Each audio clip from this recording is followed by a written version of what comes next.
and this, I think it's too complex. Yeah. Kind of woman. Yeah, I don't know.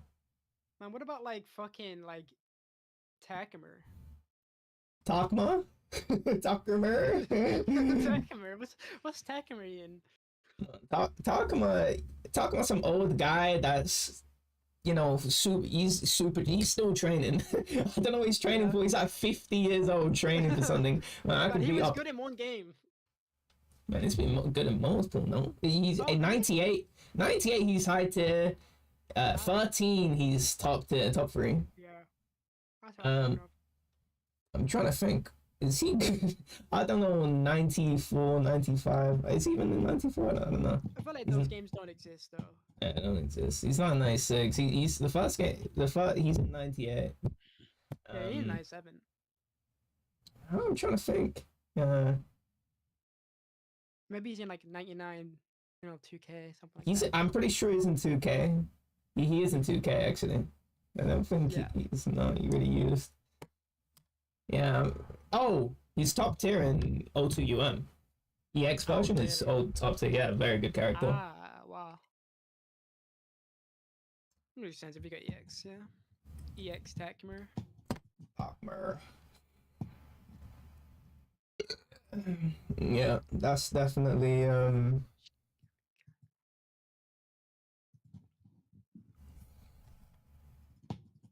but you definitely the Weatherspoons is the most Chang establishment ever. If you hear anyone that says they go to Weatherspoons, Chang no doubt, or graduating from a Cody to a Chang, you definitely don't want to.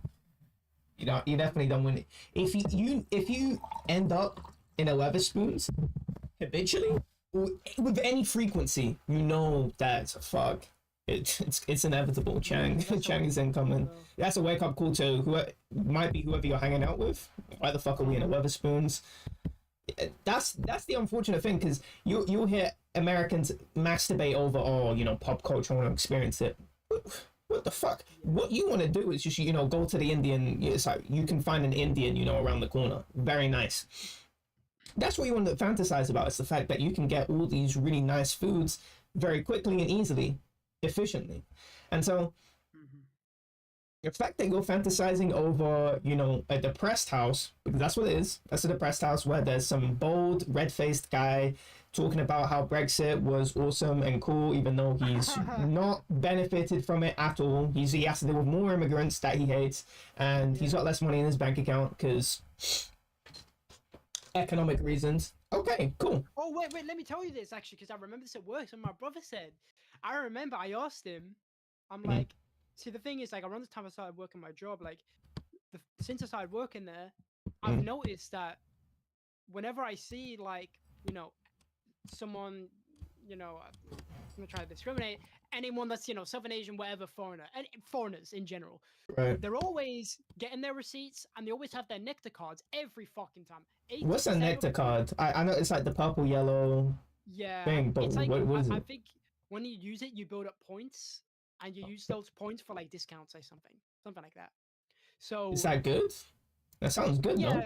Yeah, that's good. But I was wondering, it's like, this is so weird though, because like so many of these foreigners have them. Like, it's crazy. It's like 80% of them have them. I asked him, I was like, how come? Like, do you know anything about this? Like, how come they just loving the nectar cards? And he's like, oh, it's the government that they give them for free. That they just give them to them when they come in the country, right? He said that. He said that they just give it to them. Is that true? I don't fucking know, but I doubt it. But I know this was not true. He also said, I remember I was in the car with him, and this guy that was in front of him was driving like a retard. Yeah. So he started getting pissed in that, and he's saying that the guy was like, South Asian, or well, at least he was brown. There we go. So then he's like complaining, and he's like, man, it's because they fucking come in the country and they're given their fucking licenses for free and cars. The government just gives them everything they want. They're giving them housing. What the fuck is he talking about? I'm like, what the fuck? Man, he's on some wild algorithm. I was wondering, it's like, there's no way he's feeding me misinformation without knowing, right? It's like, how the fuck are you? There's no way that happens. They just get a license for free. There's no way. You would have to take a test. There's no way anyone would want anyone would want Dowsims on the road, fucking blinking out of existence, teleporting. No one wants that. What the fuck is going on? Like they're falling, the fucking Oro's falling asleep on the fucking while driving. Taunts and shit. There's no. That doesn't make any sense. You don't know how to. You're just giving a license for free. Doesn't make any sense. No, I don't do that for a second. Because my mom came in the country and I remember her as a kid because she had a book where she was learning theory on how to learn how to drive. Yeah. But that was back in 2005, 2004. But she definitely wasn't given free license. What the fuck? I mean, maybe it was like figuratively, maybe it's like it's figuratively. What the fuck? They're giving everything for free? That doesn't make any sense. How could that ever possibly be figuratively? Well, no, I mean it in the sense of like, it's like he's using the word for free as like an over exaggeration. Yeah, but how's it an over exaggeration of what? Well, that like they're just I don't know if they're somehow getting it easier than other people. I'd actually have to. I should ask him, see what he says. I need to start writing this shit down. So how would they be getting it easier than somebody else? Are they just? Yeah, I don't know. I don't know. Hey, fuck it. Yeah, man. We're just gonna give it to you easier. What? I'm just thinking. Yeah, it's like you came into our country. Let's say that illegally. Yeah, you get free license. Yeah, you get nectar cards. You get your nectar cards. Nectar cards, right? Wait, hold on. I have to look this. My mom has one. UK nectar card. What is it? Nectar is a loyalty scheme in the United Kingdom run by Nectar 360 Limited company, wholly owned by Sainsbury's. By the way, I remember this thing. My manager got a call a good couple months ago, like 5 months ago, about like a fraud, like some fraud thing. Because what was happening was people were coming in and they were like paying for their fuel, and then they would ask the person that was working there, like, "Hey, do you want to scan your nectar card on my fuel? Because I don't have mine." So they could get 3 points without actually paying for the fuel. But then somehow the people found out about it. Like, well, I don't know who it was, but these people, like, not the people that were doing it, but maybe Nectar or like something, like someone found out about it and then called my manager saying that it was fraud. Like that was somehow fraud, and like that would be fraud. Yeah, absolutely. What the fuck? Yeah, that was fraud, and like the person that was doing it was like quite close to like having a case, but apparently with some warning thing. And it's funny because I just knew who it was. Like, not because I'd seen them do it, but I just knew who it was the second that that my manager told me about it. I knew exactly who it would be, and I was fucking correct, and it makes sense. This one person, she just smokes a shit ton of weed all the time. Yeah, that's nasty. Dope, like weed. What do they say? What do they call them? Potheads. Potheads, yeah. And like it's funny because her son's like 15. I remember like she told me she was pissed because her son stole her weed. Oh dear. Her 15-year-old son, and then she's wondering why her son refuses to go to school. I'm just like, Jesus Christ, like very interesting parenting from you, just leaving your weed hanging around for your son to smoke and shit. And now her son smokes weed. It's just like it's crazy. Like I have a dab pen, but I don't hit it very often. Like I hit that shit like once a week. Like it's just there, but I don't really use it. Like the only times I do use it if I'm feeling like really, really down, because it just makes me feel really good. But that's something I do have discipline with, is like just weed in general. Same with alcohol. Like I've been able to build discipline with alcohol. Say anything about South Indians, well, Red Indians, Kings. What's the most memorable South Asians? There we go. that you from your time? Leaving. Red Indians. You don't know what Red Indians? Cambridge is the No. representation. Oh my lord! What the fuck? Those are what they call Native Americans, Red Indians. Of the intellectual Cowboys versus Indians. You don't know what Cowboys versus Indians is? Is that like a movie? I've heard of that before. It's a Minecraft game mode. No, actually, it's like a Minecraft game mode, but no, it's Cowboys.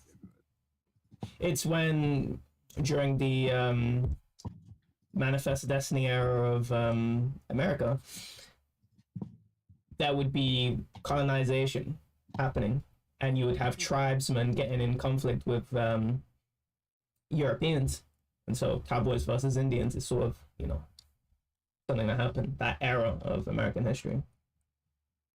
Nasty stuff. Yeah. We fight. No, I've used up all the big words I know. I'm gonna go chat to my students. I'm Max Bosch, and welcome to Street Smart. What does the varsity match represent? Why do we have the varsity match? What does it mean? I thought it was really funny when LTG was talking about, oh, you'll never hear a rogue use the word abundance. You've never heard a rogue say that word. I'm just thinking abundance. That's maybe a high level beginner word for English. That's something that you learn within the first, 30 days of learning English. Yeah, that's nasty. I'm just thinking, okay, what's an intermediate word in English? I'm thinking perspicacious. That's my favorite word. Capricious. Yeah, I know. Yeah. Lascivious, salacious, coquettish, pedantic. Yeah, pernickety. Or pernickety's like high level. Penelope. Huh? No, What'd you say? Penelope. Penelope. What the fuck? No, I know it's a name, but it just. I know. I thought that was a name too. So I was thinking, what are you talking about? Persephone or something? Persephone. Fucking hell. Humble mind. Idolatry. What? It's just idolizing someone. It's the action of the worship of a thing. Yeah, so it's the worship of idolizing someone. Idolatry. Yeah, that's intermediate. You were talking earlier about your little dictionary that you have. You write words. Yeah. I actually had the idea a while ago, and I wrote idolatry, and I just completely forgot about it until you mentioned about this dictionary thing. So I need to start adding to that because I completely forgot that I even made that. But idolatry was the first word that I put in there. Right. Okay. Bro. The first and only word I put in there. That's funny. Yeah. I've had mine for maybe years at this point.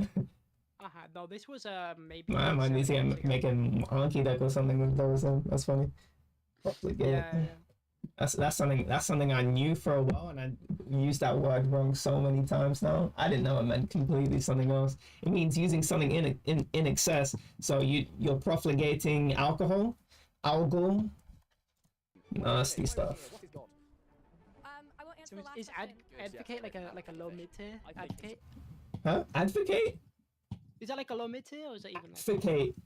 Yes. Like you're advocating for somebody's interests. Yes. Oh my word, that's beginner minus. That's something that you should know within the first 5 days. Advocate? I'm advocating for somebody. E++. Oh my word, that's insane. Advocate? Do you know what football means? Come on. Football, house, door, advocate. Oh my word. A rivalry in another way. Yeah, no, I definitely know about word from that was good, wasn't it? The female one represents female empowerment, I think. Good spectacle, good chance to get everyone back together. Is that what this is today? An opportunity to get everyone back together, in which two of you have turned up? What's the most common response that you get from people when you tell them that you go to Oxford? Ooh, How on earth are you there? Was mine? Was yours? Yeah. You're like, Mum, please, I got it on merit. I do PPE, so it tends to be responsive. I remember my manager told me that she doesn't like it when her water's like. What did you say? I was saying, I remember when my manager told me that she doesn't like it when her water's ice cold. I'm like, what are you talking about? Like what? Like the cold. Holy fuck! You need to drop the fillers. You need to drop the fillers. Oh, you chain them within. Man, that's like, that's doing a combo, and you're just man, that's doing an FADC combo, and you're just jabbing. You're just doing some basic jab combo. What are you FADC for, my brother? That's some basic combo. Fist, fireball, jab. Oh my word. Right, but come on, you custom combo, and you jab, okay. D groove or whatever. Man. Yeah, so right, but I remember when she told me that the colder, like she doesn't like it when her Whenever, ice is cold or water is cold. Ice. yeah, like cold as I'm ice. like, what are you talking about? Like for me, it's like the colder the water is, the better it tastes. Okay. I Cool. know, I We just- I have drink what- different drink what- preferences. Okay, I understand. We have different preferences. I just Got thought it. that was crazy to I me did hear that. because like I know it's insane. Completely. Alright, mate, I knew you went to Oxford. You don't need to tell me every time we meet. It's normally like silence. Right. Yeah, it kind of ends the conversation. What is the first rule of rugby? Pass forwards. What? Will, what's the first rule of rugby? Put your head up the guy in front's arse. That must be a Cambridge thing. something I think I should really do is call my counselor. It's kicking it. I think I should. I need to start talking to my counselor again. So then it's foot. Oh yeah, really? Has it been bad for you now? Don't tackle above the head because then you'll miss It's- them. And what do you wish the media would portray about Oxford? To be honest, like I'm okay right now. Like Uzbekistan. Like- like fuck Like- off. I think the stereotype is everybody's posh, but I don't know. It's just like my I Mm. just said it again. TDBO is like My the brain defaults to it when I can't when I'm trying to think of something to say. No, you should just stop speaking. Yeah, it's a bad habit. It's a very bad habit. But Give yourself a buffer of a sentence to say, and so you've got more time room to to. You've got time to think. 'Cause you already know what you're gonna say. I got it. I could negative edge it actually. Right, so now we're gonna, regain my train of thought. Yeah, no. So around the time just that like on the 15th, because that was the 2-month anniversary of my dad. Mm. That's when I was like doing really bad. I had a night shift that night, or like on the night of the the 14th, and I remember it was really rough because I was like crying a lot. Mm. And it was really rough. By the time I finished the shift, I was in a really good mood actually, just because I spoke to my my coworker about it, and like she lost her parents, and I mentioned the other day like it took her a long time to get over it. So it was nice to talk to her about it.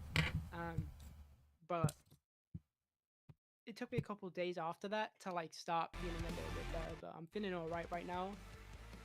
Like I got a lot of stuff in my head, like going on in my head, but Yeah, like you got a lot of likes in your head. Need to drop the fillers.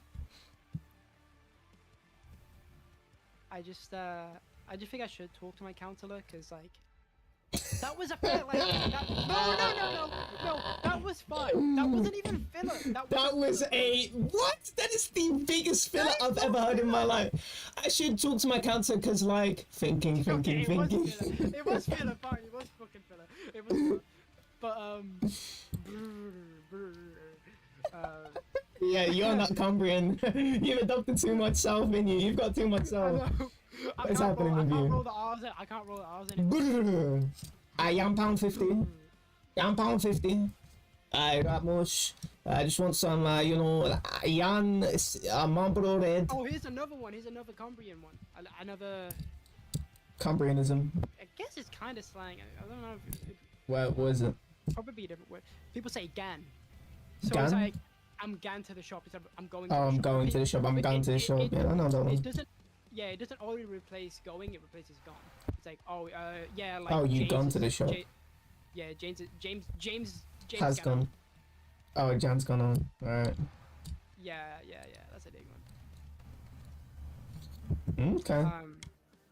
That just popped. I wonder if there's any others, because they'll be so like second nature to me that I'm not gonna think of them as like slang or whatever. Yeah. But I don't know if there's anything else I can think of.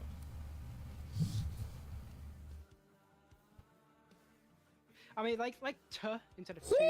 I guess That was a jab into a jab. Did you hear that? Like. wait, did I didn't even know I said that. Holy shit. Well, I did short, super. I did short. Yeah, you did. Oh, that was bad. Drop the fillers. I'm gonna be more conscious about what I'm saying. 100%, yeah. Just slow down what you're saying. All right, yeah, because I do talk quite fast. Man, you hear the way I said fast? Because I went to I started saying it northern, and then I realized, so I changed it to southern. So it was like a hybrid. Oh, really? I didn't even notice. Yeah, I hit a mix up. I faked the overhead and then I went into a low. Okay. I went like. Is everything fast. fighting game now? Yep, I'm fighting game Okay. mode right now. Okay, what is your profile picture, Morgan now? Morgan, cool. Green hair.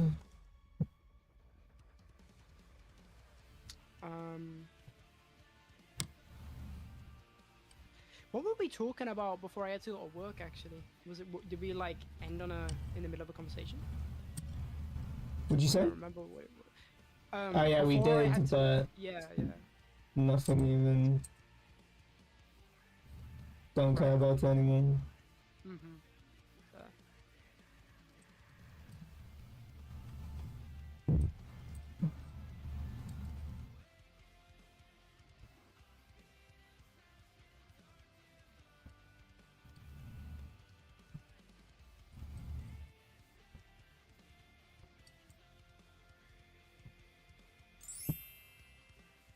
You know, oh yeah, another big thing that I've been thinking about. I was watching one of these. I was watching a video the other day But honestly, about. it's Oh, this is all like worth it was like yesterday. What would you say?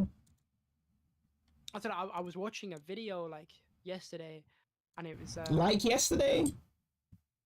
So maybe 3 days ago or 7 that's days why ago? yeah, that's why I said like, because I didn't know if it was yesterday. It was around. Okay, oh, okay, nice. I It was understand. around, you know, yesterday. So it was a video about. I could probably find it on my YouTube history, but it was a video about. I think it was like signs of. Signs of dementia. That's definitely a video I need to be watching, but yeah, I'll find it quite easily. Damn, I just click on it and it's just a bunch of ROG Op 6, Tilting, or top 5 crash outs.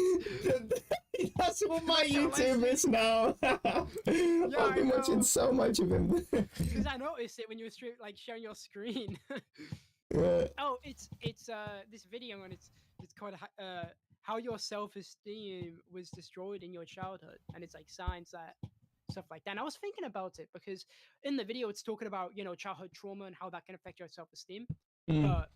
or you know, stuff like that. But for me, it's like, obviously I didn't really have any childhood trauma, but I feel like the reason that I have things like I attention seek a lot, and stuff like that is probably because I just didn't get a lot of attention when I was younger. Because what it was is like my parents had me, what, like early 40s, so that's normally a Holy bit older. shit, yeah, that's old as fuck.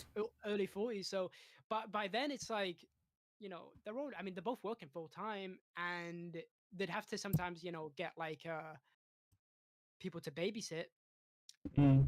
and I just feel like that's one of the reasons that I probably just, you know, didn't get a lot of attention. But also because I was just like so into playing, you know, COD or and stuff like that, like just playing Xbox when I was really young. So I feel like I didn't really spend a lot of time with the people around me when I was younger. My brother left when I like you know, moved out when I wasn't even, maybe like before I was even in high school. So there wasn't, I was like technically an only child, at least in my home.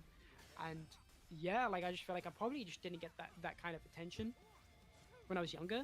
And I do remember like being young and having thoughts of like, I'd get jealous of people that would experience really traumatic things and really bad things, because people would, you know, pity them, give them sympathy, and give them attention. I was like, you know, I kind of wish that was me, because even though these bad things had happened, at least then, you know, I had people paying attention to me, right?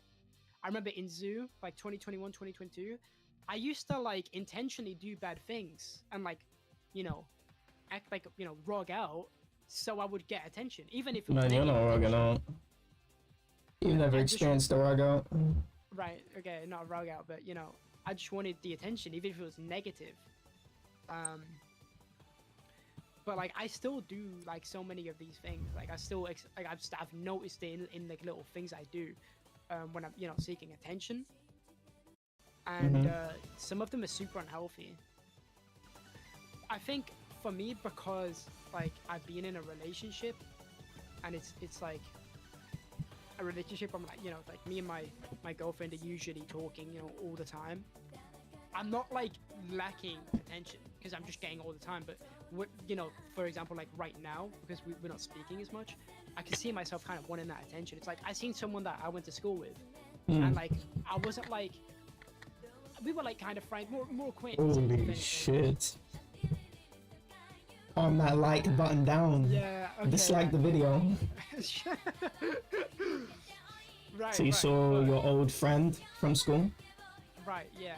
And I was thinking in my head, it's like, I wanted Is to it tell like? about. Did I fuck it? I fucking know I didn't. Right, I'm gonna slow What it is it down like? because Tell me what is it? I'm gonna slow it. So, I wanted to tell him about my dad because I wanted the attention. Mm-hmm. But then I was like, you know, I thought about it. I'm like, fuck! I did it again. I thought Just think about it. what you. Just think about what you're gonna say. Right, yeah. I thought about it, and I'm like, no! Oh my god!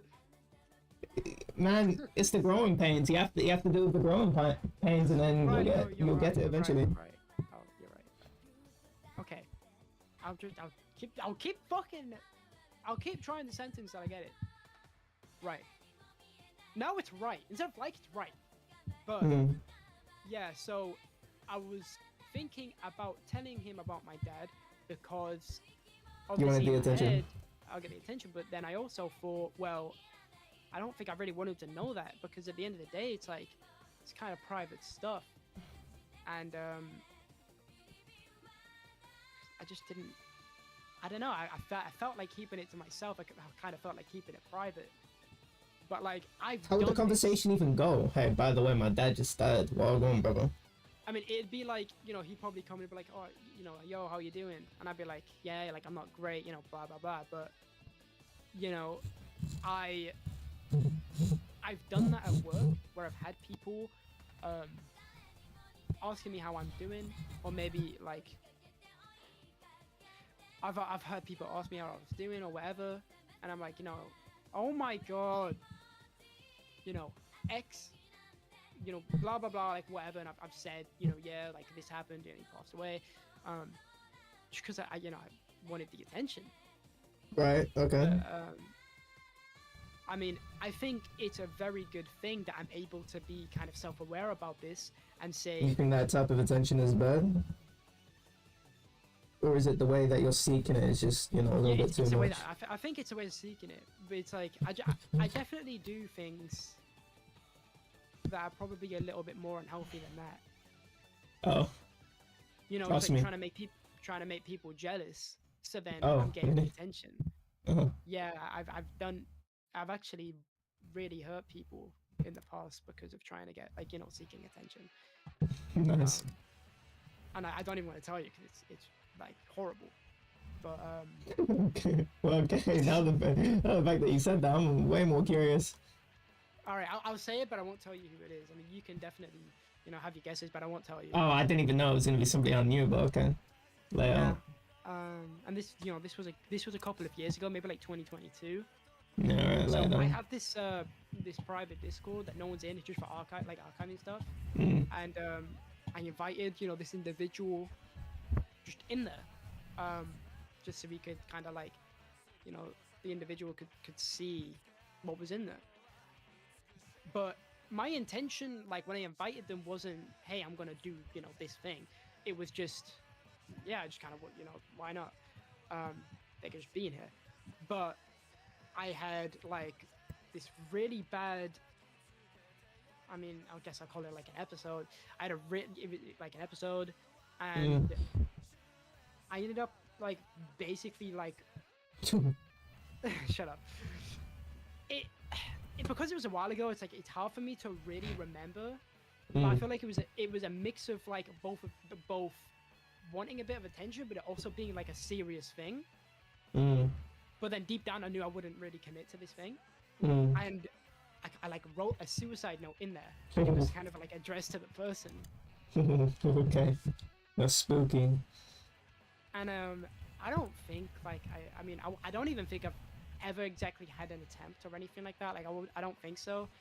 By like the definition of an attempt, because I've had like times where obviously I've planned it out, but obviously I didn't go through with it. I had a time where You're lucky you have no dedication mechanic. Oh. yeah, I guess. There was a time where I had like a knife to my throat, like pushed up against my throat. Oh, really? But I guess I shot myself at the last sec. Like I shot myself. But yeah, like I really hurt that person, and I don't think I'll ever really forgive myself for that, because like that was such a horrible thing. I mean, I basically faked, like, had someone believe that I was gonna commit suicide. I mean, at the time, I was having those thoughts every single day. But like, I think deep down, I don't think I think I knew I wouldn't go through with it, you know, because I've never really been at a point where I'm like, yes, I'm going to do this, because I know I would have to be at a very, very low point to actually commit to that. I know for a fact that I have to be very, very low to do that. But like, that's, you know, one thing I can think of that I've done to seek attention in the past. You know, things like that are really unhealthy. And yeah, you know, it's stuff like that. Like, I remember one time, and the only thing that comes to my mind of why I did this was just because I think I just wanted the attention. It wasn't bad, but it was like, we were on vacation, and this was actually when we were Vacation? You know, vacation, holiday. I like the word vacation more than holiday, to be honest. Holiday sounds way nicer. But I understand, you know, use whatever word you want. It exists. Yeah. So, you know, holiday, vacation. We were in Spain, and this was when my dad was, you know, really sick, and we knew he didn't have a lot of time left, but we didn't know how long he'd have. I think it was in 2023, late 2023 maybe. And it was before we went to Portugal. We went Spain, then we went to Portugal after that. Okay. And in Spain, we're in the hotel room. It's me and my nephew, and then, you know, his parents are like outside on the balcony, the door shut, and I'm just lying down with him watching some movie on Netflix. I'm just watching it with him, some kids film, and he was being like kind of mean to me, but I mean, you know, he's like fucking 3 years old. Like, he's not saying any hurtful things. He's just you know, being mean like a 3-year-old would. But it made me really upset. He's just mugging you off? A 3-year-old just mugging you off? What the fuck? That's just normal? Yeah. Well, no. I'm not saying it's normal, but I'm saying like. What's he saying? I'm trying to remember. It might have just been like. He could have just been, you know, messing around or something. It was a while ago, so it's hard for me to remember. But basically, just something along those lines. You know, just him just like saying random shit. And when I say normal, I'm just saying, you know, when a 3-year-old's mugging you off, the things a 3-year-old would probably say, right? I can't really remember what he was saying, but it made me really upset. And like, I think I remember crying, but it's like, it wasn't like I was genuine. Like, it's not like he was saying things that were really hurtful that I would genuinely be hurt by. But I think that, like, Wait, you are really hurt by it. Yeah, but I think that what it was just, I just wanted the attention, I guess, and I just felt... Attention from who? Well, I don't know. I don't know.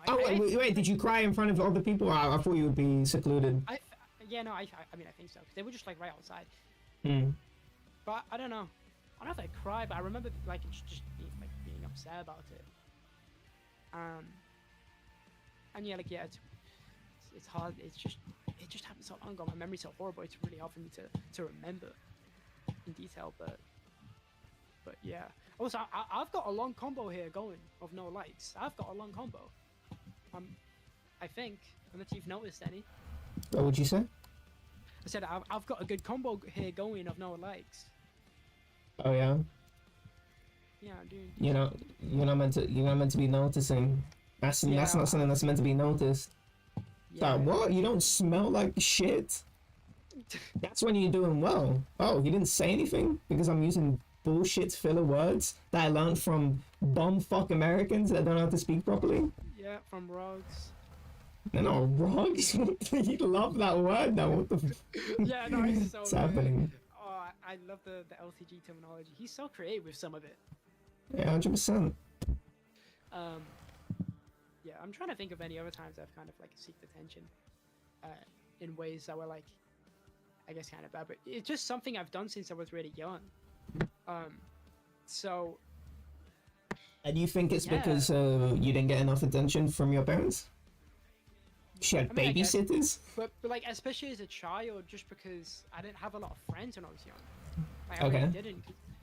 um, I was kind of like left out of a lot of things. It was only till like year 5 where I started making friends. Oh, that's interesting. But like, even then, there was a case where I'm playing Xbox with one of my IRL friends, and I introduced him to someone that I knew Online, on yeah. Xbox that like lived. I think he might be like Scottish, or he lived in a different part of the UK.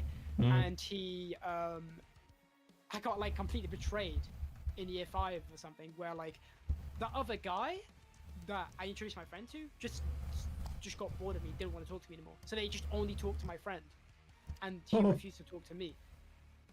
Right? So, like, you know, shit like that would happen. I remember. I've been in situations like that for sure, 100%. Yeah. Where I introduce one of my IRL friends, and then they get way more along than we ever did, and so they just end up being butt buddies, and I'm just okay. You know, I have to go and talk. I have to now talk to other friends. Yeah. Heartbreaking. I know what I feel That's a really horrible. for my whole life that I've been number 2. I've always been number 2. I know that feeling. Okay, that's like, I'm happy you said that, because that reminds me of something else, right? Is because I always remember in any friend group that I've been in, I've always kind of been the one that got picked on. So like IRL friend group, like when I was in, like when I got into secondary, I'd say around like year 8 is when I got into this friend group, and this was kind of the friend group like I just fucking linked it. Like, oh my gosh. Okay. I'm not gonna I'm not even gonna notice it. I'm just gonna keep going. I'm not gonna give it attention. Right? So around the time I got into year 8 is when I was hanging around these people that were kind of like the popular, like kind of like the popular group. Yeah, using like correctly. You don't need to cringe every time you say they're like the popular kids. Were they the popular kids? Maybe they're not like the popular kids. Well, Maybe they just were the popular kids. I said like because it was They're not exactly the popular kids. I get it. Go on, carry on. Right. So, but I was the one that kind of got bullied there. I mean, I was always really small. I'm like 5'9", 5'10", but I was like 5'5" for a very long time in my life. I was really small, obviously really skinny, and I wasn't someone that like was violent. I didn't enjoy fighting or anything. So, you know, these people that were bigger than me and shit like would kind of pick on me in the group. I'd be the one that kind of got bullied out of everyone, and there was that. That was like the first time that I was in a friend group like that. And then there was the group with, you know, like MC, Mooney, Equa, all of those. And like, I would get picked on. I was like 13 years old. I would get picked on, you know, Blem. Do you know who that is? Yes. So like, I think it was Blem and someone else would, you know, make fun of me for being like shit as zombies. And, you know, I was 13, so I took it to heart. And I'd get upset about it.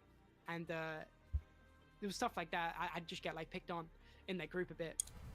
And then there was another one, and I think is it Doncaster? Do you know where that is?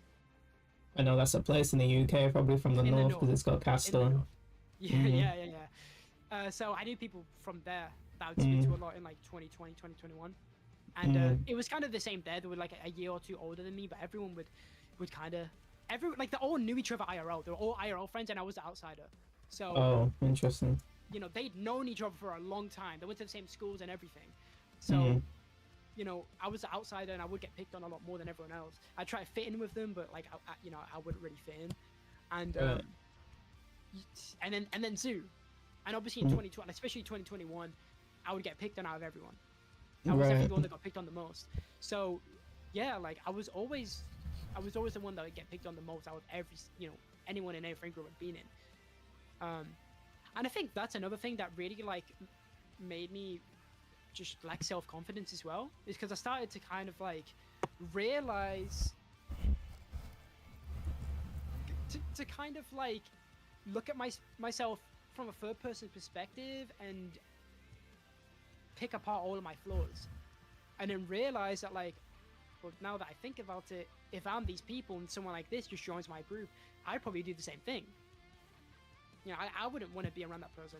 I've always like felt like if I met myself, you know, let's say I'm someone else and I meet EXE, I wouldn't like EXE. I wouldn't want to talk to EXE. Right. So Self-hating. That's exactly, yeah, that's LTG, like, baby. yeah, LTG.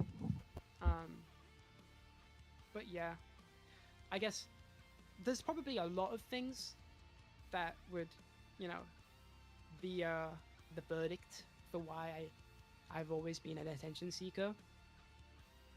But like I've noticed, I just do it in really random ways where they don't really seem like it. Like I'm attention seeking, but when I think about it in retrospect, I'm like, yeah, that's actually what I was doing. Because it's just second nature. I just do it and I don't really realize it. And then I think about it, I'm like, yeah, that actually was me just attention seeking. So like, it is something that I don't like. I really hate that. Obviously I understand that, like we Like are what? social, like humans, Like are, what? like obviously really social, Mm. and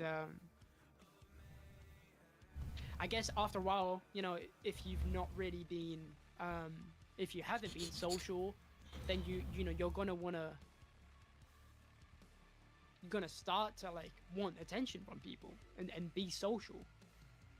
I Maybe, don't maybe know, no, I don't know. I guess. But I remember like, especially when I was younger, like not What as you much like, now, but remember?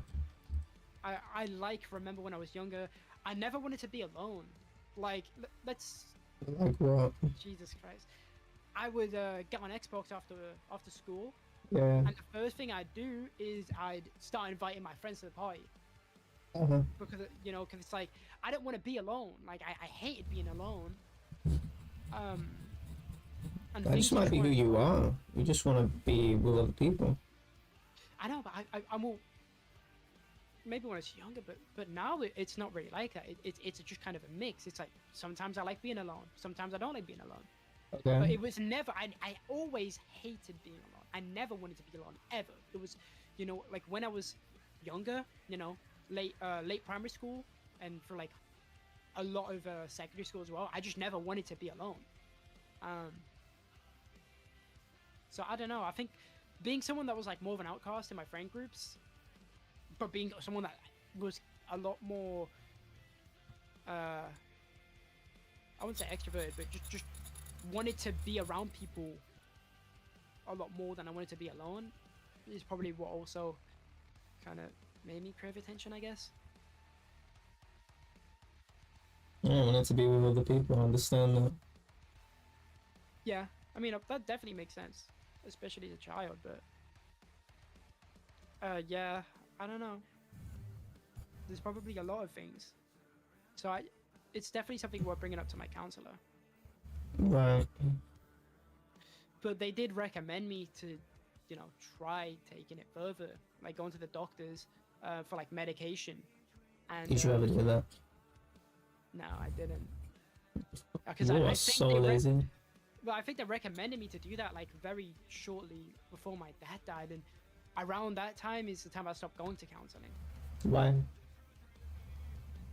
To be honest, I don't really have an answer for you. Like, I enjoyed going to counseling, and the thing is like it wasn't really the only part of it that made me feel better was just being able to vent, like talk about my problems with someone and just feel like it's just a stranger, and I wasn't afraid to just talk about absolutely anything I wanted with someone that was because that was a job. Why'd you like, that's what stop? they're for. Weren't they expecting you?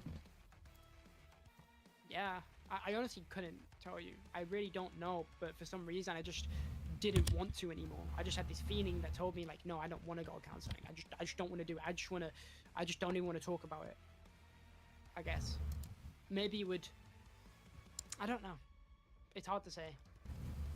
I'm not understanding why you would just stop going, especially when you're going through a harder time in your life now that your dad's, gone goodbye.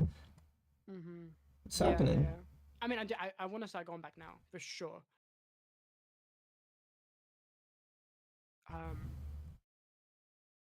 But yeah, I'm trying to think of like any other examples, but there's definitely other things that I'd like to bring up to her. I think just the way that I navigate relationships as well, because I do it in a very unhealthy way. For example? Jealousy. I've Okay. always been a very jealous person, even of like friends. But obviously, the closer I am to someone, the more I value someone, the more jealous I get of them. You know, Galactic. I see Galactic talking to like, you know, this is really embarrassing, but I used to see Trickies as like someone that was gonna steal Galactic away from me, to be honest, because I think it was more just something I convinced myself of. Because you know, me and Trickies argued a lot, and Galactic was always the person in between it. He would always kind of be in between the arguments, because let's say there's an argument going on court, me, Affirmed, Trickies, and Galactic. Affirmed sits there fucking silent, because that's just what he does. He just doesn't get involved. He sits there, you know, he's just, you know, 2-month-old baby. He's just sat there chilling. He's not saying a word, right? 100%. But me and Trickies are going at it, and Galactic, I guess more of like a mediator, but he's just in the middle. Like, it's like back then, they wouldn't argue. Like, they wouldn't really argue, especially not as much as me and Trickies did. So he was just the one in the middle.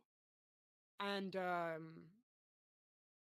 I guess, you know, whenever me and Trickies weren't talking, Galactic had to choose between us, right? So whenever he's not with me and he's with Trickies, I'm thinking it's like, well, I can't expect they're just gonna go and leave Trickies to talk to me.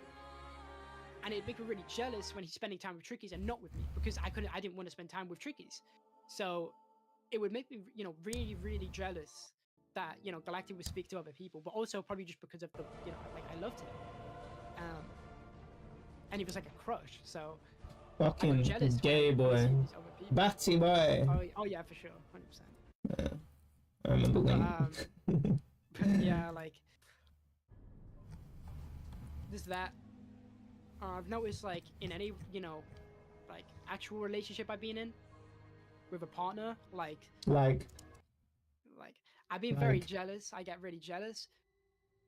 I don't know, maybe they're just spending time with other people instead of me. I'd get really jealous, and that's so stupid, because I would never expect, because if my partner was expecting me to not spend time with other people and only them, I'd be annoyed about that. 100%. So it's like, whenever I would get jealous, I wouldn't bring it up, because I'm just like, that's not fair. Like, that is not a genuine reason for me to be jealous. They're just spending time with a friend. I can't expect them not to spend time with their friends and only pay attention to me. That's not fair. That's not healthy for either the relationship or either of us. And that just, you know, that still happens now. You know, there's that, and I guess the constant need to be around that, like, person.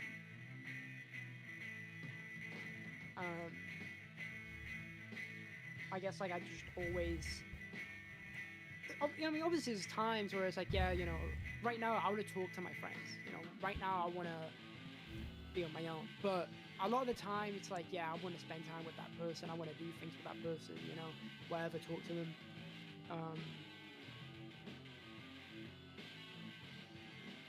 Yeah, like, these things are really, really unhealthy, especially when I take into consideration, like, more filler episodes.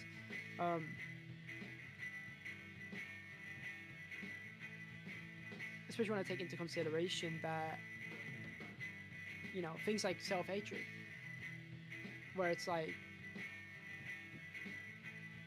something I've dealt with for a long time, and there's that saying that you can't expect other people to love you if you don't even love yourself. And I didn't really understand it. Like, I didn't really get that for a while, but I guess I have You order the sword, huh? experienced that in relationships. Are you familiar with them? Sorry. Like, I'm we always live in an putting idle people mess. ahead of, like, in front, It's a you know, I'm small always congregation putting that people ahead of gathers in a myself. castle town of 14. Or Guess the only people who would have heard of it are the ones who take interest in this type of thing. another thing that I think is kind of unhealthy is the way that, like, it's hard for me. It's always been hard for me. It's hard for me to recognize why the people around me that like me and enjoy my presence actually like me, because I don't like myself. And I think I'm really, really hard on myself, and I struggle to recognize the good traits that I possess. So you know, it's always been, it was really hard. I remember around the time that me and you really started talking, I was wondering, it's like, why did this guy like me? Like, why is this guy friends with me? Because it just seems like I'm not the type of person that he'd want to be friends with. I convinced myself that Venoms and Extreme were trolling me, and they didn't actually like me. I did that in like 2022, 2023. I did that. I convinced myself. Actually, that makes sense. Like I can see how somebody can think that 100%. Yeah. Right. And obviously it was, you know, because it's them, of all people. But yeah, like I convinced myself that, because I'm like, I don't know why they like me, you know. I don't know why they like me, and they're kind of trolls. So, you know, yeah. But when I think about it, it's like that, I don't see them doing that. I don't know about Extreme, but Venom's like I don't see him doing that, especially you know, even back, you know, a couple of years ago, like 2022, 2023. I don't think he'd ever do that. Like I don't think he'd, you know, fucking do that. But yeah, like stuff like that.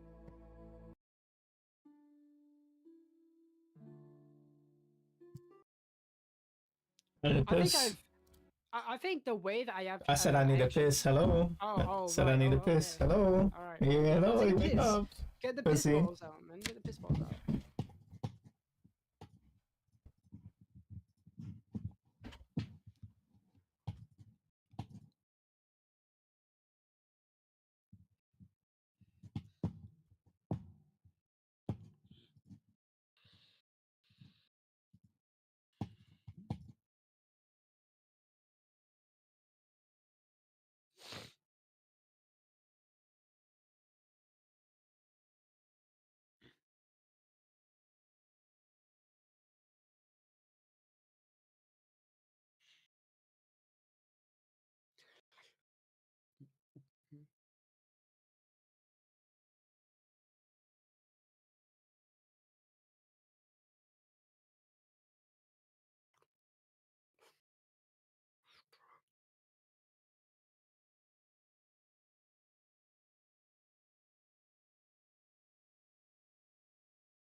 I'm back.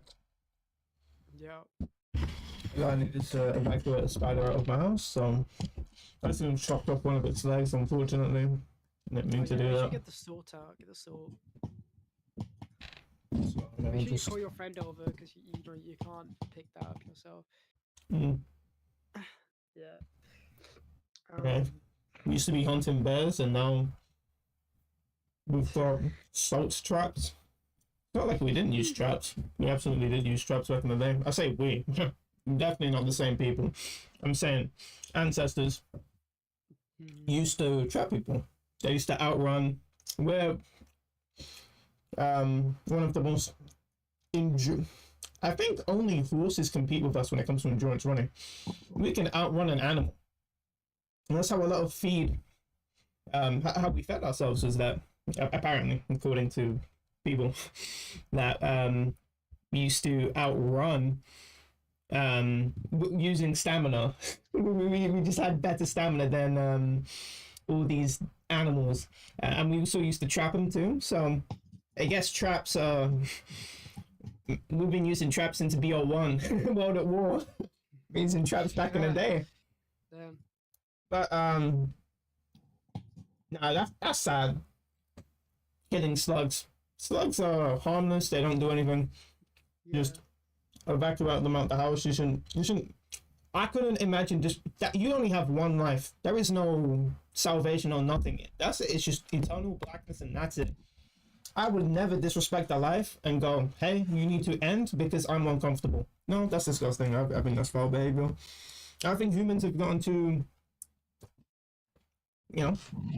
way too comfortable with killing things, calling them pests. But yeah, what? Yeah, like I remember. Yeah, once like what? I killed a fly, right? Mm. And then I thought about it, and I'm like, this, this insect, this animal, its life just ended in like half a second. That's a whole life that I just ended myself, and it just ended in like a flick of a fucking, in a second. It's just like that was crazy. And I started thinking about it. I'm like, maybe I don't. Maybe I should. Maybe I won't do this. End of the day, that guy's, this fly ain't harming me. I'll just let him live his life. It's like there's nothing to do with me. You don't bother me, I won't bother you. Humanity has gone far too abundant. COVID didn't call enough. Yeah, I'm like that. Their way of fighting back. there's no way of fighting back anything. That's just some RNG that happened. Yeah, RNG. And that sucks. I have to say though, I feel real bad for animals. Just getting your habitats completely destroyed by humans who are completely abundant. No other animal does this to this extent. Animals are humans are disgusting. Completely unable to live alongside animals with dignity or anything. A spider in your house should be evacuated with dignity. If you feel uncomfortable with its existence, you shouldn't feel scared because, trust me, it's a lot more scared than you are.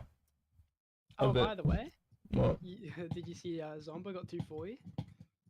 After however many years? Yeah, like 2 weeks ago. I don't know that. Good for him. I wonder what's next on the agenda.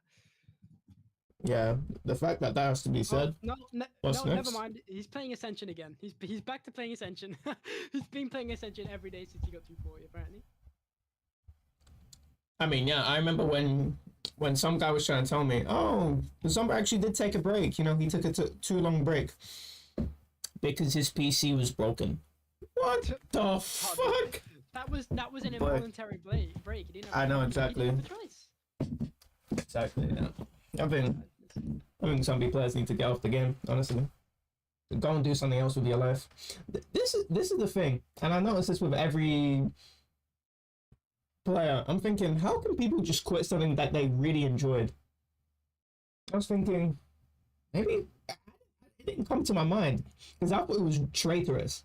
You know, I'm doing something that I really enjoy doing, and it's sort of like a lack of validation, where you're you feel in a way if you're super, I guess, when it comes to video gaming, because you know, let's say your parents' generation, they aren't super on board with what's going on. They don't really understand or anything like that. Maybe they'll leave you to your vices, but they see it as a vice.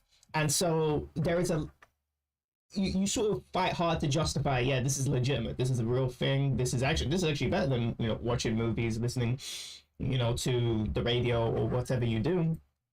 And so I felt a certain way about people, you know, stopping playing the game. But I totally understand how people can just stop playing games. Not completely. I think that is sort of traitorous to your hobbies. I'm thinking, wait, how could you play something and then just leave it? I can't do that. For me, every single thing that I liked as a kid, most of the things I liked as a kid, I would do a cursory, you know, keep up of everything that's going on. Pokemon, I keep up with that 100%. I keep up with Mario Kart, and I've been watching that since I was a kid. Zombies, you know, somewhat kept up with it, you know, ended up getting a world record. So, you know, I kept up with that, and I played BO1. I was a Derice lover before I even found out that Derice was the best map in the game. I kept up with all of this, so I felt a certain way. But when I stopped playing these games, I'm thinking, I understand why people would stop playing. I think there is just way more to life than playing zombies in abundance. I think you can play that. Sultan sometimes comes back to the game every now and then, but this guy's got a job, he's married. You just don't have that time if you're going to work and then coming back home and then just playing zombies. That's it, and that's what your life revolves around. You can't have fruitful relationships. You're limiting the scope of your world, especially when all you talk to are zombie players who are, let's just say, on the dimmer side of conversations. They're not the types of people that you're going to have very enlightening conversations with most of the time. Just most zombie players are not like that, and that's just not the case if you go and look for fruitful relationships. It's not like I haven't made fruitful relationships off of zombies. Obviously, that's not the case, but a lot of the people that I have fruitful relationships with don't actively play the game all day long. They have other activities and other hobbies that they like to engage in. They have other goals that they like to pursue. They're not just one-note zombie players. And the one-note zombie players were the worst people to talk to, especially when I started drifting away from the game. I'm thinking, none of you guys talk about anything interesting. The conversations are all the same. And this is both for the trolls and for the people that just talked about RNG and who got the worst RNG. Somehow it was always the person talking about how they're the worst, the worst, unluckiest player, not the worst, sorry, the unluckiest player in the game.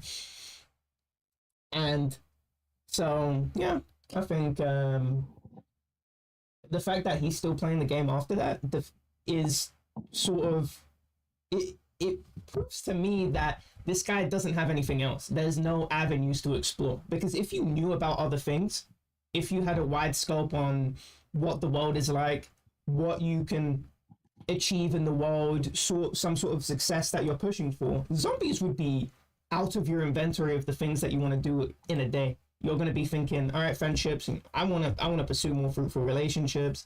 I want to do this and that. And I'm assuming a lot. But I don't think you can be playing zombies every day, because it's a time-consuming game.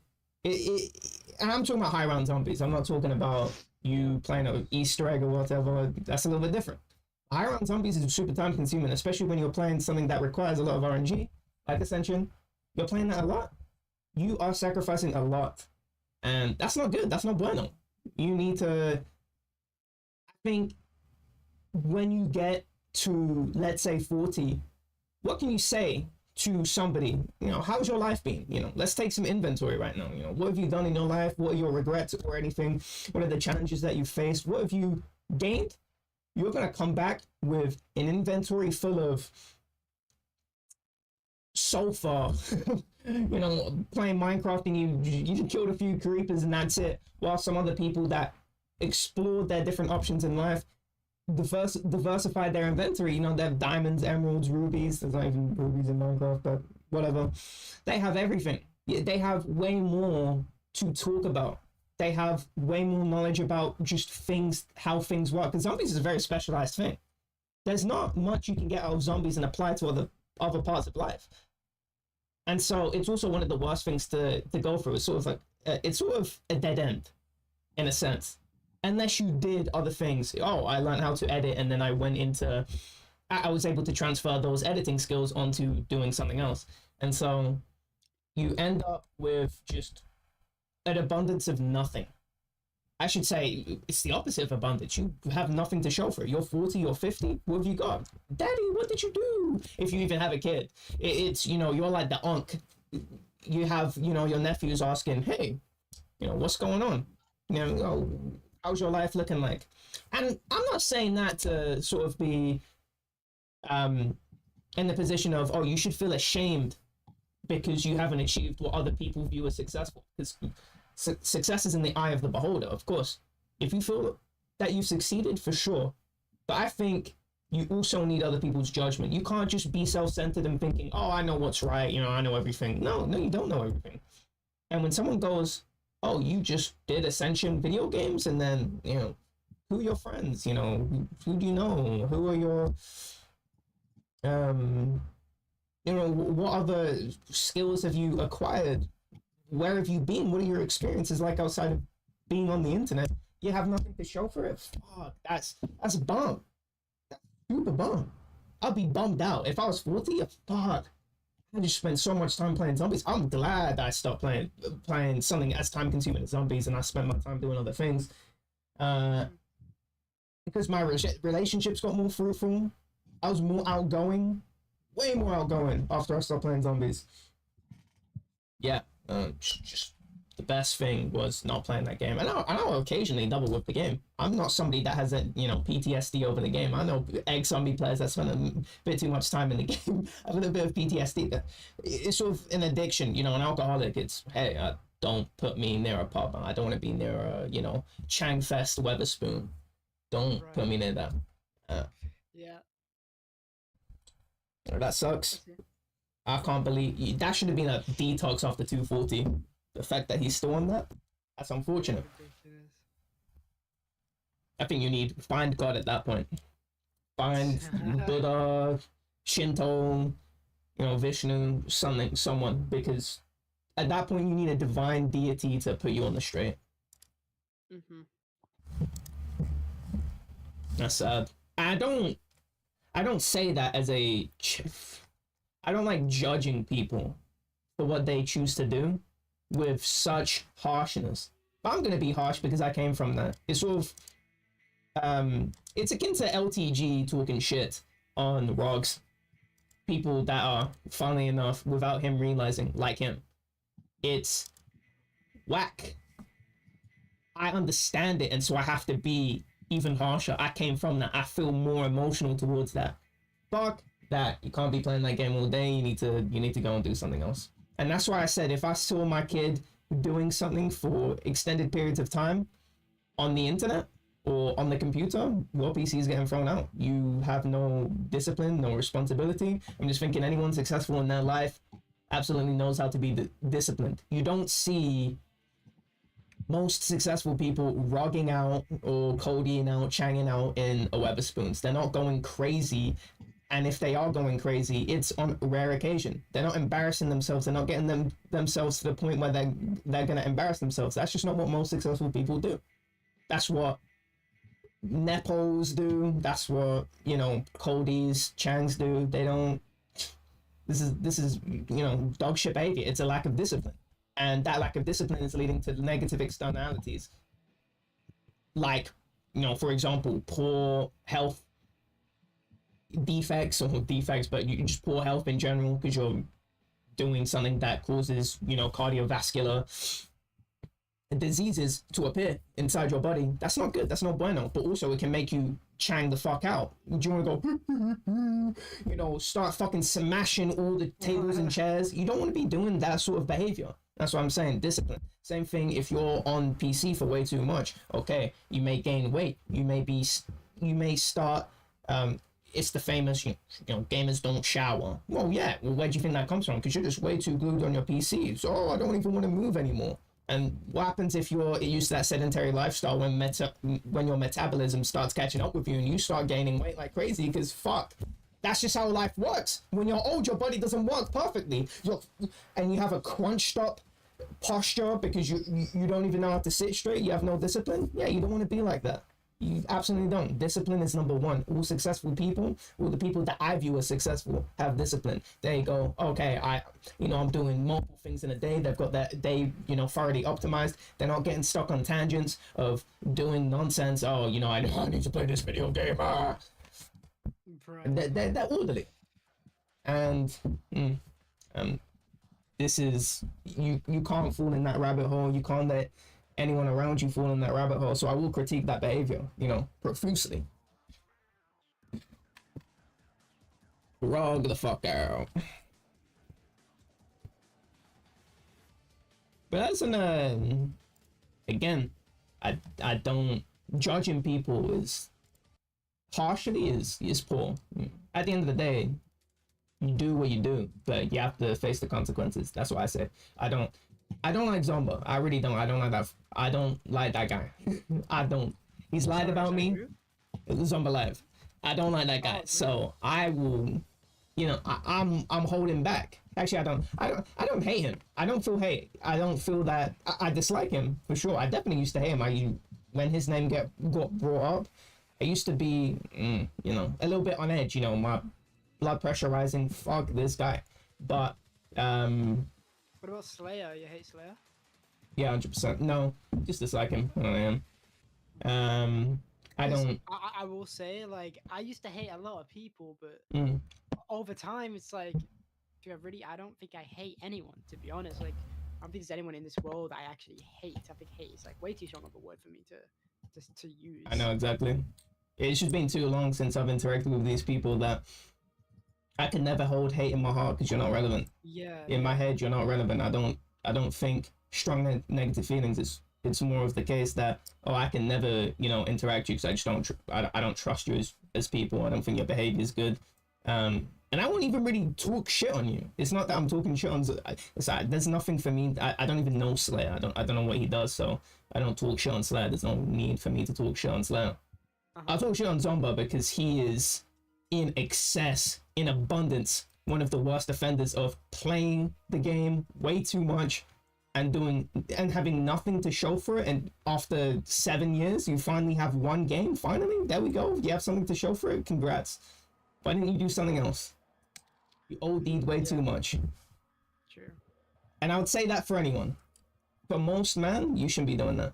There's no reason for you to do that. If you're on your deathbed, okay. Actually, maybe you should be doing, spending time with your family.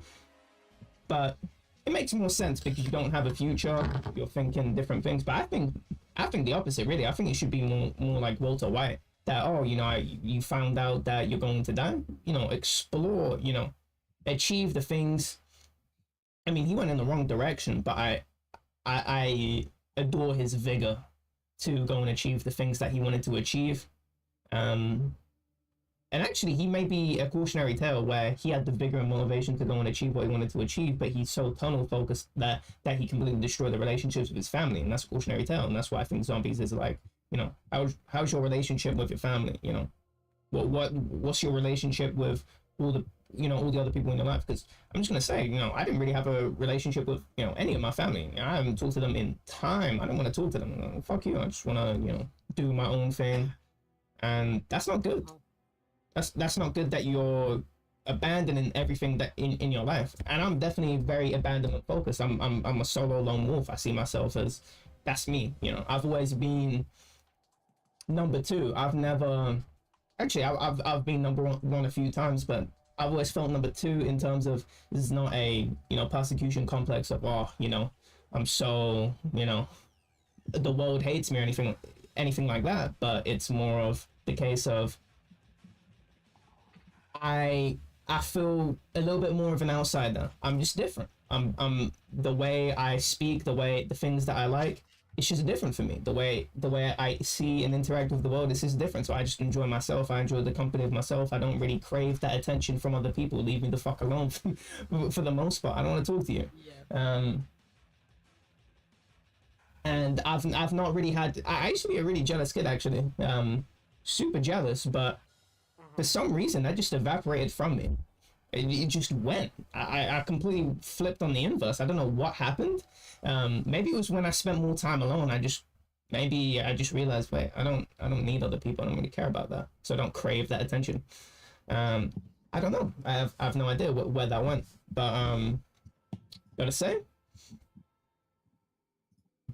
just TLDR, don't spend too much time doing one thing. The pursuit of one is the pursuit of failure. You are going to fail in every other pursuit in your life if you only pursue one thing, which is why I dislike the relationship with high round zombies that a lot of people have. It's what else have you got going for yourself? Seriously, what else have you got going for yourself? Especially when we're talking about after you're 20 plus, you need to dip from zombies. It's way too time consuming for you to be building up anything that is resembling a good life. If you're just playing zombies, you need to be focusing on, you need good relationships with people to have good fruitful conversations, people that are going to back you, that are going to know you through and through, that you've developed a good relationship through experiencing a lot of things. You don't experience anything on zombies. That's not nothing. You're not gonna get a blood brother where you come up with a corpse to your friend and they go, okay, let's go and bury it. They're not gonna report you to the police. If you want a blood brother like that, you need to experience things. You need to be doing things. Getting a 100-hit trade, that's not a bad experience. You're not getting blood brothers from that. Trust me, you're not. You need to, and that's success. If you have good, loving people around you, the people that you go, fuck, I'm really glad I met this person. I really enjoy this person's company, and I seek this person out, and they give me good conversation, and they tell me interesting things that make me consider different things. That's the people that you want to find. I realized that when I was playing zombies. A lot of people. There's very few people out of all the people I talk to that were like that. Very few people, and a lot of those were also kind of stopping playing zombies, funnily enough. And so we sort of drifted out of zombies together, where oh wow, all our good conversations came after we stopped playing zombies. We can actually we're not so focused on nonsense, we're focused on other things. I don't know how you feel about that, because I don't think you were ever a high round player, so I don't know if you have strong opinions on high round zombies is time consuming. I don't know if you've ever had that experience of just one note in something and abandoning everything. The thing about that is like, I just don't think I spent long enough, and I don't have the experience to try and say that. Like, I mean, I didn't stop playing high rounds to go play first room because I thought first room was lame. I just did it because I thought, hey, I think I'd just enjoy it more. But like, if I'm to think about it, it's a I would 100%, like, I'd say like 10 out of 10 times I play first room over high round. I just find it more enjoyable. And not only do I find it more enjoyable, it is just less time consuming, and there's less RNG involved. I mean, yeah, I feel like a lot of the negative things that come with high rounds aren't apparent in first rooms.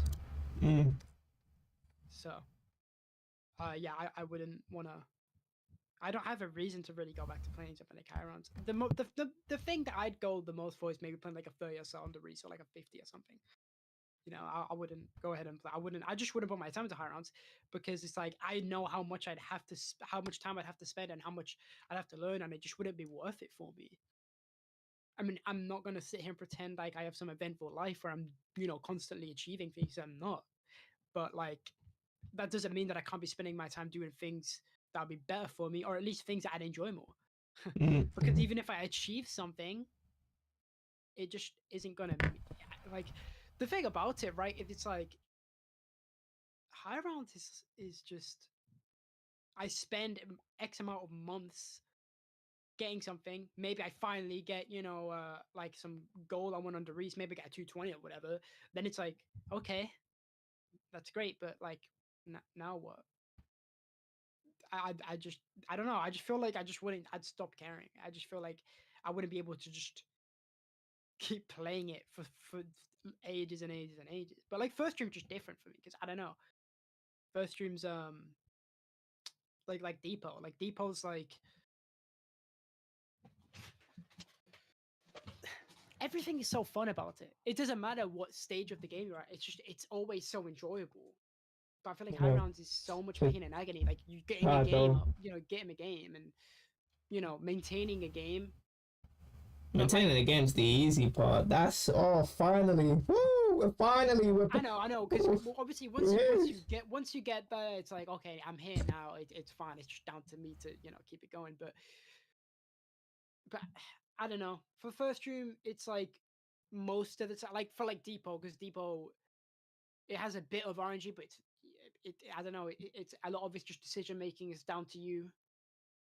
It's like if I lose a game, it's probably my fault. If I lose a game in high round, it's probably my fault, but there's a good chance it's not. Maybe I got some random, I don't know, maybe I got like some random error, or maybe I know what you're talking about. Yeah, you know what I mean.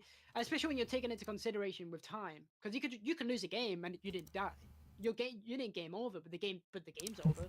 And it's in terms of time and stuff. If you care about that, which at the end of the day, if I get good at the map, I'm gonna care about the time. So 100%. That's what I mean.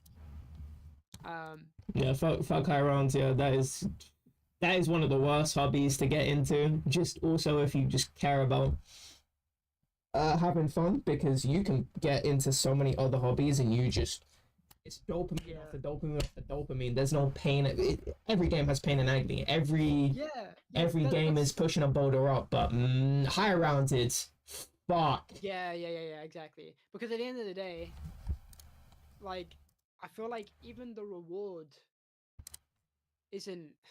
Is it that you can find that reward and that enjoyment and that euphoria in other things or games, and that feeling is enhanced way more compared to it.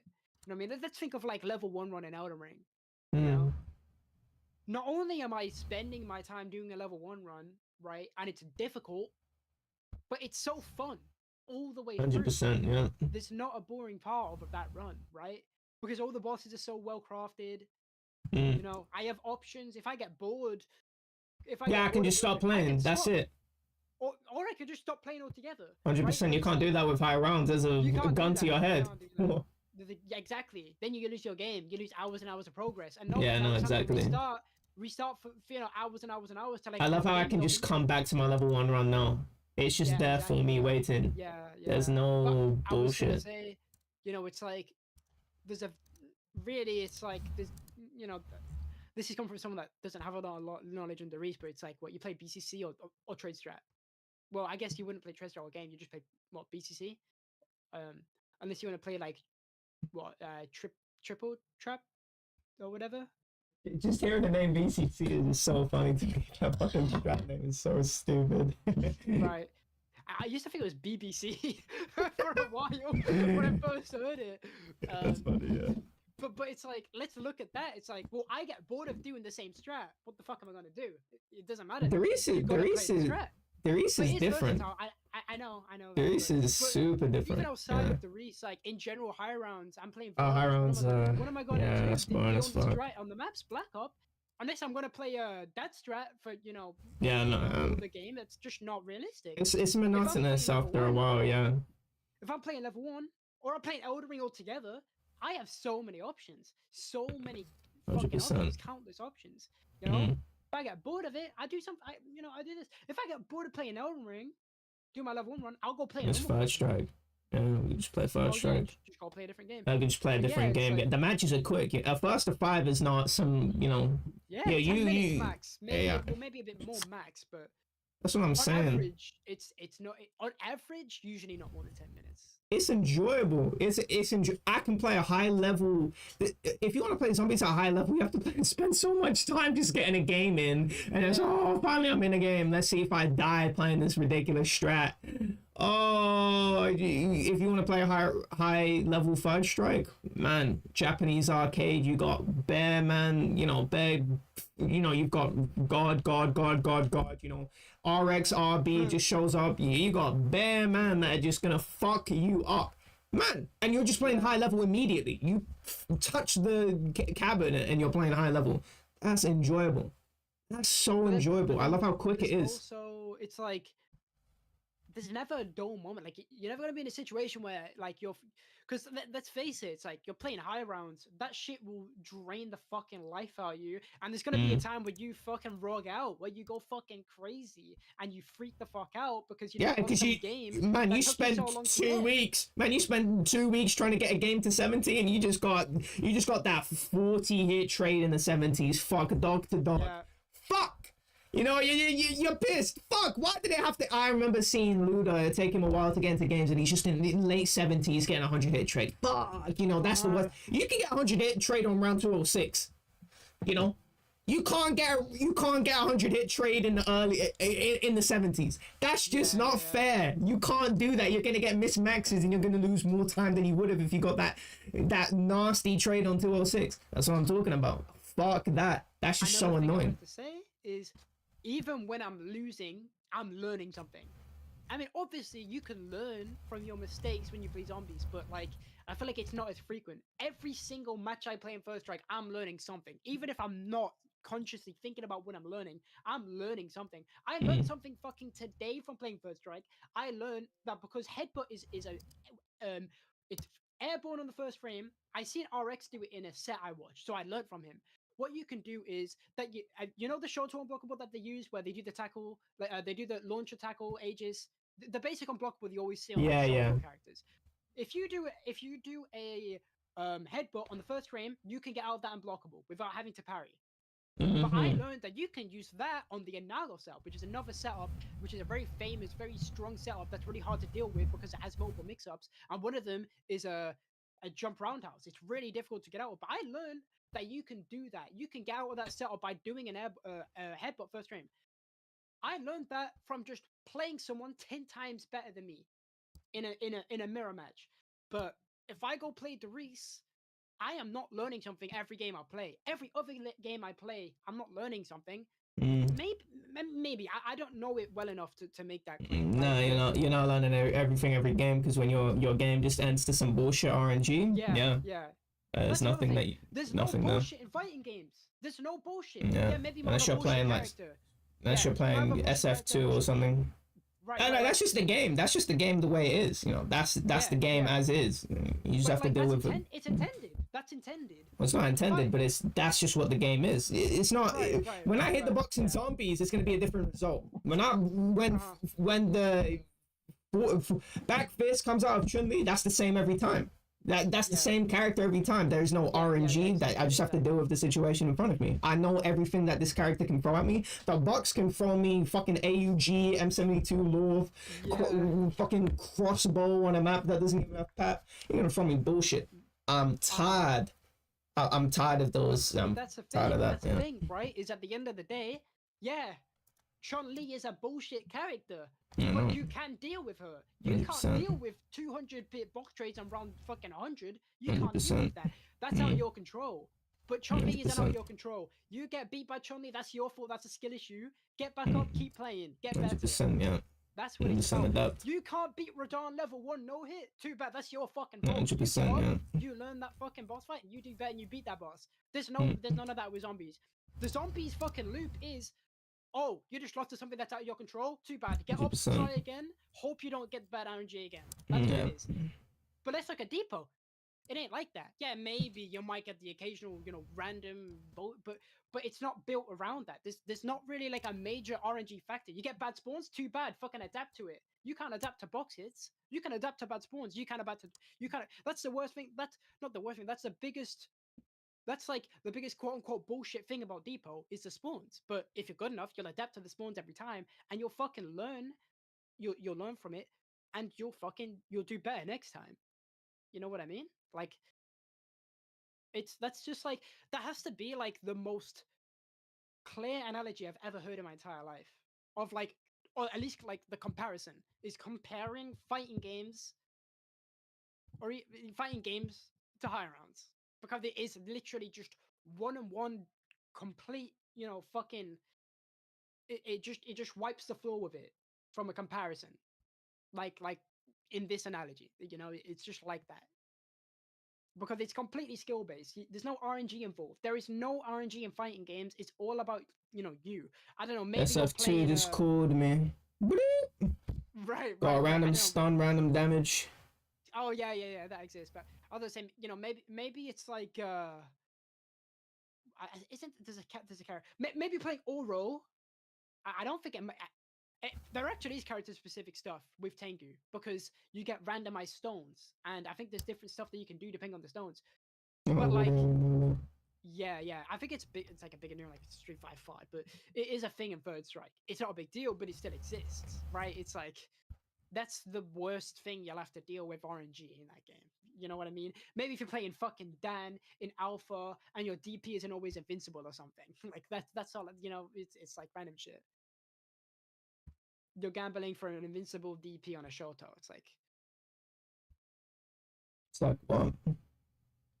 I mean, it's like What? You don't like the RNG factor? Don't go pick another character. You don't like the RNG factor in zombies? Too bad. Play another game or fucking deal with it. Play another game, my brother. There you go. Stuff. Fuck that game. Fuck that game. It's so time consuming, and I'm happy that I couldn't commit to it and I gave up. I'm fucking happy because I'm happy I didn't get to the point where I was gonna have to deal with that shit. The only time I dealt with it was when I played a game like not like it wasn't even super long ago. It was last year, and I played a game to like the 60s or the 70s under Reese, and I got like a 100 trade around. I don't know how many it was. I mean, I know Tricky was sad. I wasn't counting, but I went through like a lot of box cycles, like a lot of box cycles, and it was just bullshit. And I actually just never got a WOP. Good. I'm pretty sure I never got a WOP back or something. And Good, that's how you learn. That was the last game I played. Yeah, fuck that game. Just like what? Yeah. It's like what? Oh, that's what you were pointing out. You said it earlier. I was like, what the fuck? I was like, are you expecting me to like finish it off? This is a sentence. I was like,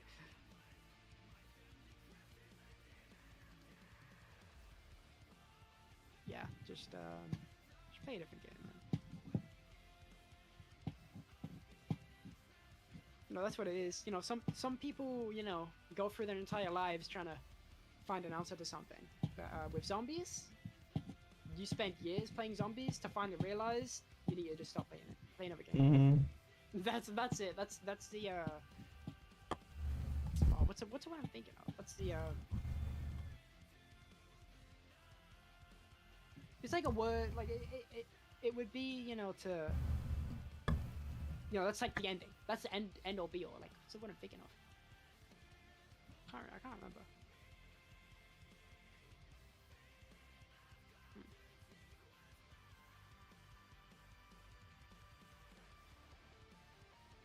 Ultimatum. Am I using that right? What? Like, if I say, it's like, as I like said there, what?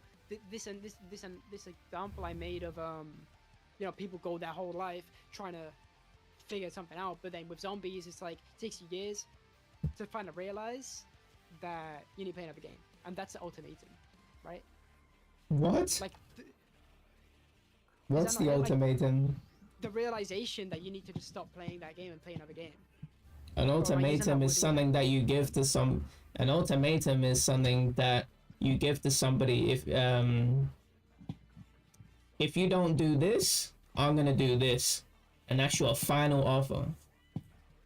Oh, right. Hey, if you come in my house, I'm gonna fucking kill you. I'm gonna give you. Actually, you wouldn't even use it ultimatum like that. It's more of, all right, I see that you're not doing your homework. I'm gonna give you an ultimatum. No fucking dinner if you don't finish it. Yeah, I've heard that. Yeah, that's right. That's an ultimatum. I see. You know what contingency is? Contingency. Backup plan. That's what it Right, means. okay. This I think I means was gonna backup say plan. so. I think I was gonna say something along the lines of contingency is like a kind of like a roadblock, but that's obviously not right. Like something along What? the lines of a roadblock. I don't know. A roadblock? Roblox? Road. Oh, roadblock? It's not a roadblock. Backup plan. Yeah. Backup plan.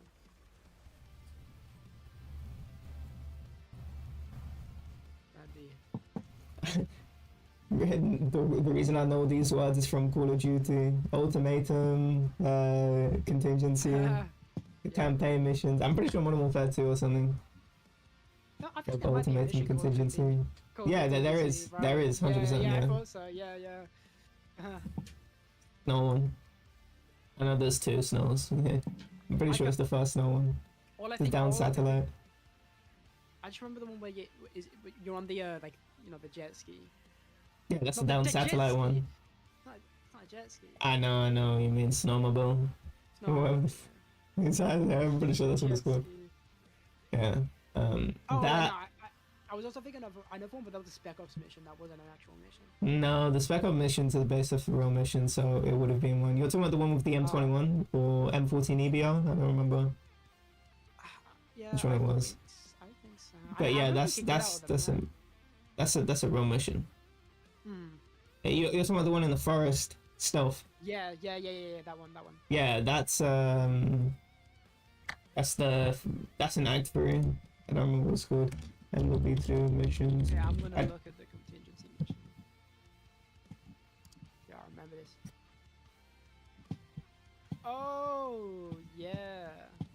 Oh, loose ends, is it? I think it's loose ends. I remember this one very well. Oh, is it contingent? Oh, contingency. yeah, It is contingency. Yes, I was Yeah. right. Who's Wow, I the? just looked this Oh, up. cliffhanger is the one where you do the down Oh, that satellite. was so sick. Isn't that the one where you're climbing up the mountain? It's the with same one with the snowmobiles. Oh, right. Okay, I see. Yeah. The down satellites.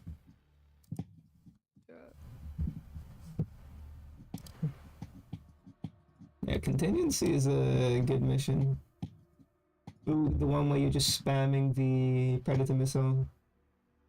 Uh-huh. Exodus is definitely the worst mission in that campaign. Off their own accord was so Is that good. is that the Gulag one or something?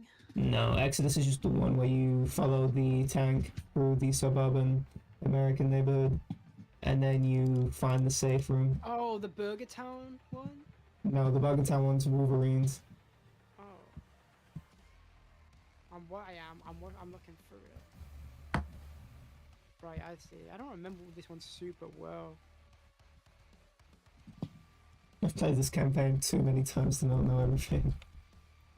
I remember I just played through like all of them at least once, and I stopped playing them once I got to Black Ops 3. That's the only one. That's when I stopped. I didn't play that one, and I didn't play anything after that.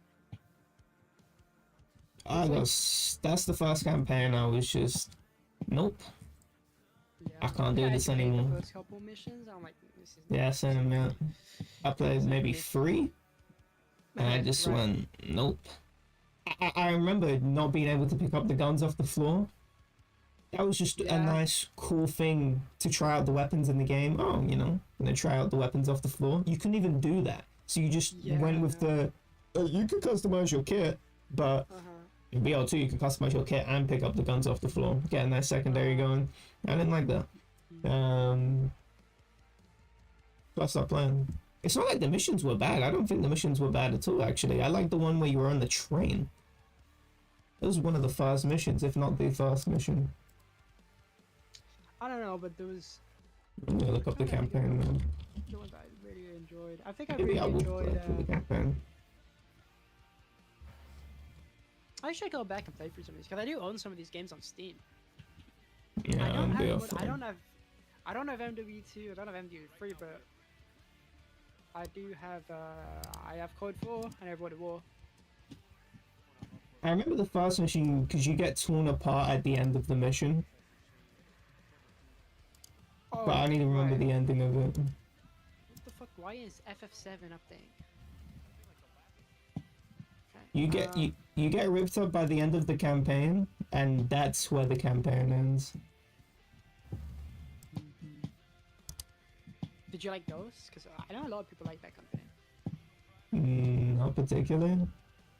I remember people shitting on it for being the shortest campaign when it came out. I thought the color palette was poor. I don't remember what else. A campaign, a lot of the missions were just very forgettable. Rook was cool. I like some of the missions a lot. It was a very personal campaign. I thought Rook was way better than Makarov was cool, actually. I think Makarov was cool in MW2, but in MW3 just felt so stupid. Felt a lot of whiplash from him being this guy that needed to hide out in a safe house or whatever to starting World War III. All of Europe is just overrun. He felt like a god in MW3 because they needed to make him a big bad, but in MW2 where he's super underpowered, felt way more realistic to me because he's this terrorist that's hiding out where he causes World War III with Russia and America, but he's hiding out. He's not the head honcho or anything. But then in Modern Warfare 3, they make him into a super villain that's just able to kill the Russian president whenever he wants, blinks and out of existence. He's able to spawn in armies in Europe. What the fuck? Where did these guys come from? What the fuck? How would they not know they're coming? Doesn't make any sense. It's utter nonsense. Yeah, I think my favorite was BO1.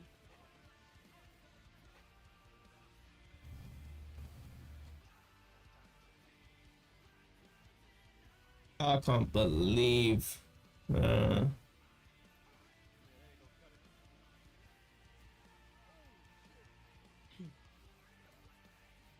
Yeah, I can't believe how much of a disappointment MW3 was. Yeah, I remember enjoying it when I was younger, but I never replayed it. I think I just played through it once, and then I just kind of played the missions I enjoyed when when I get bored and stuff. But Right. not sure. That was one. That was because I remember really wanting to see how Modern Warfare 2 concluded. I really liked that campaign. Yeah, And MW2 is really good. I played MW3 and that first mission was good. I thought, oh, that's a really solid mission. Into the second mission, okay, that's a good mission. And then the Yuri mission, and I'm thinking, okay, this game looks kind of ugly, but when we finally see Yuri and Soap in wherever the fuck they were, I thought that area was cool. And then after that, the campaign just went so downhill. I just don't remember anything interesting happening. I felt the story felt really stupid. Everything that was happening. I like the mission in London, where at end of Act 1, that was cool, Mind the Gap. That was a cool mission, but fuck, that campaign, making Makarov into this ultimate being, that was really boring to me. That shouldn't have ever happened. He should have stayed underpowered.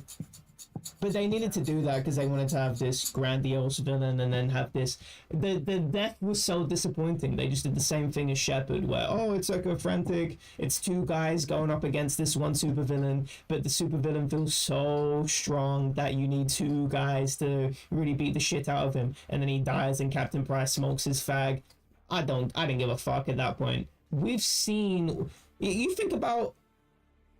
Zakayev on the bridge at the end of COD 4 and you shoot him with the gas gives you I think he gives you an M1911 and then you shoot the fuck out of him. Okay, that's all right, you know, it's this frantic thing. And Modern Warfare 2, the tomahawk to Shepard's head, that was iconic, especially when they made you really hate that guy.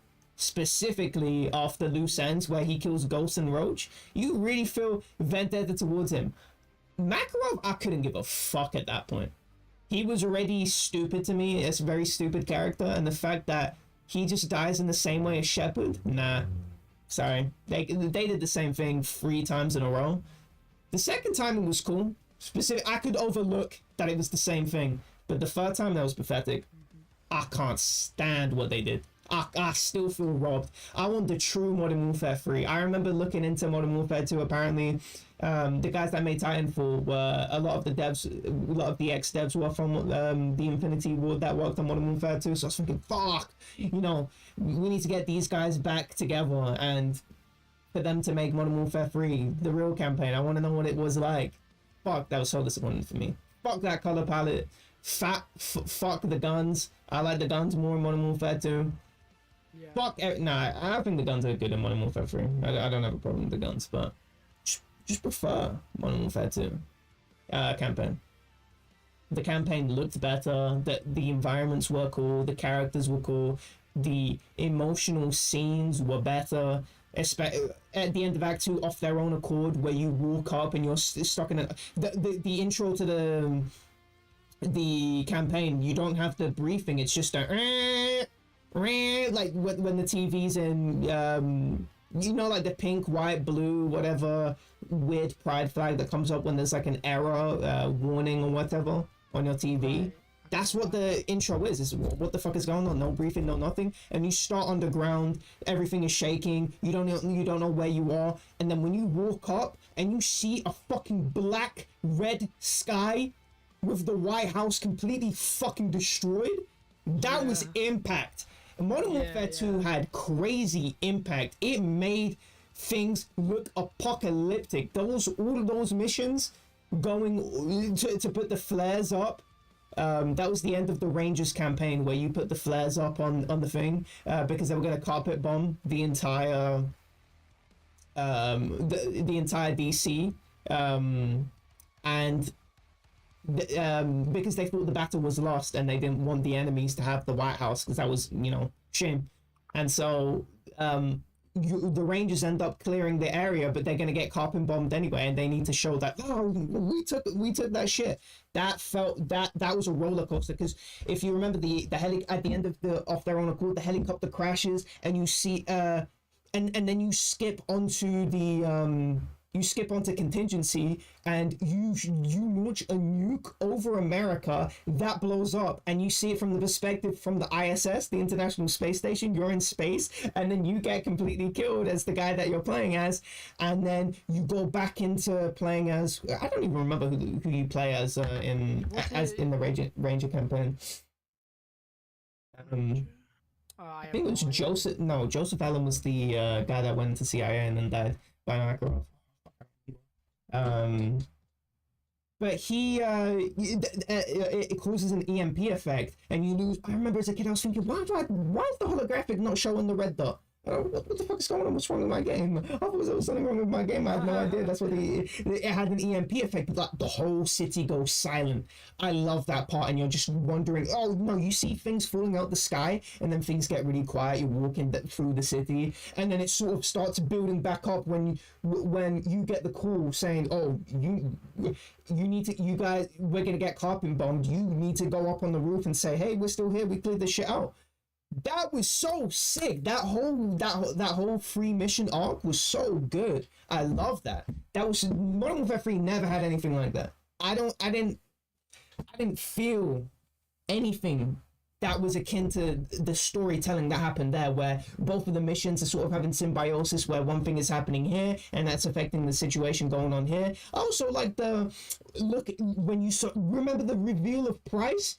What kind of name is no, he doesn't go what kind of name is so he goes who's so, yeah, that's good. He goes one of your teammates goes who's Soap, because Price goes Soap when Soap gives the M1911 back to Price. and he goes soap or whatever, and then their teammate goes, who the fuck is soap? That was such a sick reveal, because if you remember, you get diverted after the favela, Hornet's Nest, and you go on to the only easy day was yesterday in the not the gulag, it was before the gulag, the oil rigs, because you have to you have to take out the oil rigs before you're able to get into the gulag.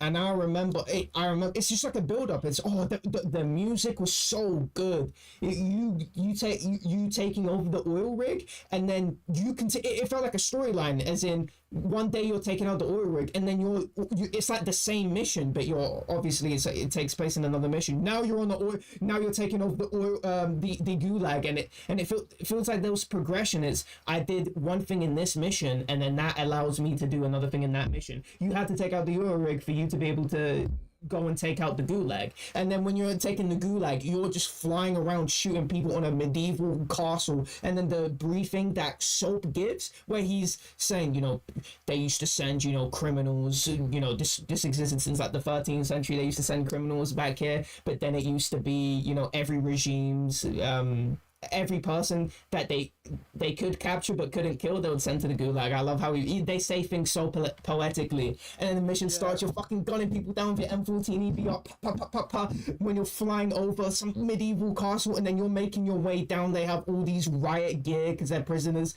and you find fucking Soap. But also, just think about the storyline. You start getting bombed the fuck out of. Shepard's trying to kill you. And if you replay that, you start seeing all the signs of, wait, why is he bombarding us? It felt so disingenuous, because he comes on a mic a few times during the mission, and he seems so fake when you know that he's trying to get you killed. And then you fly up to escape. That was so sick. It was so... Modern Warfare 2 will never be beaten by Modern Warfare 3. Fuck that campaign. They never did anything so sick. It's Soap reveal, sick storyline between the missions. Fuck. Yeah, and the bro, oh my god, and the fucking the Shepherd reveal as well. That was so sick. Oh yeah, true. Yeah. Do you know why that was so good too? It was so good because you're playing one of the hardest missions, because you have to hold the DSM, and you're just holding out in this small house where you're getting fucking shot from everywhere, because the house doesn't really have the best training spots, and you can get your thing hacked. And so you keep the... Is that the Spec Ops mission where it can get hacked? I'm pretty sure it can get hacked during the regular campaign mission.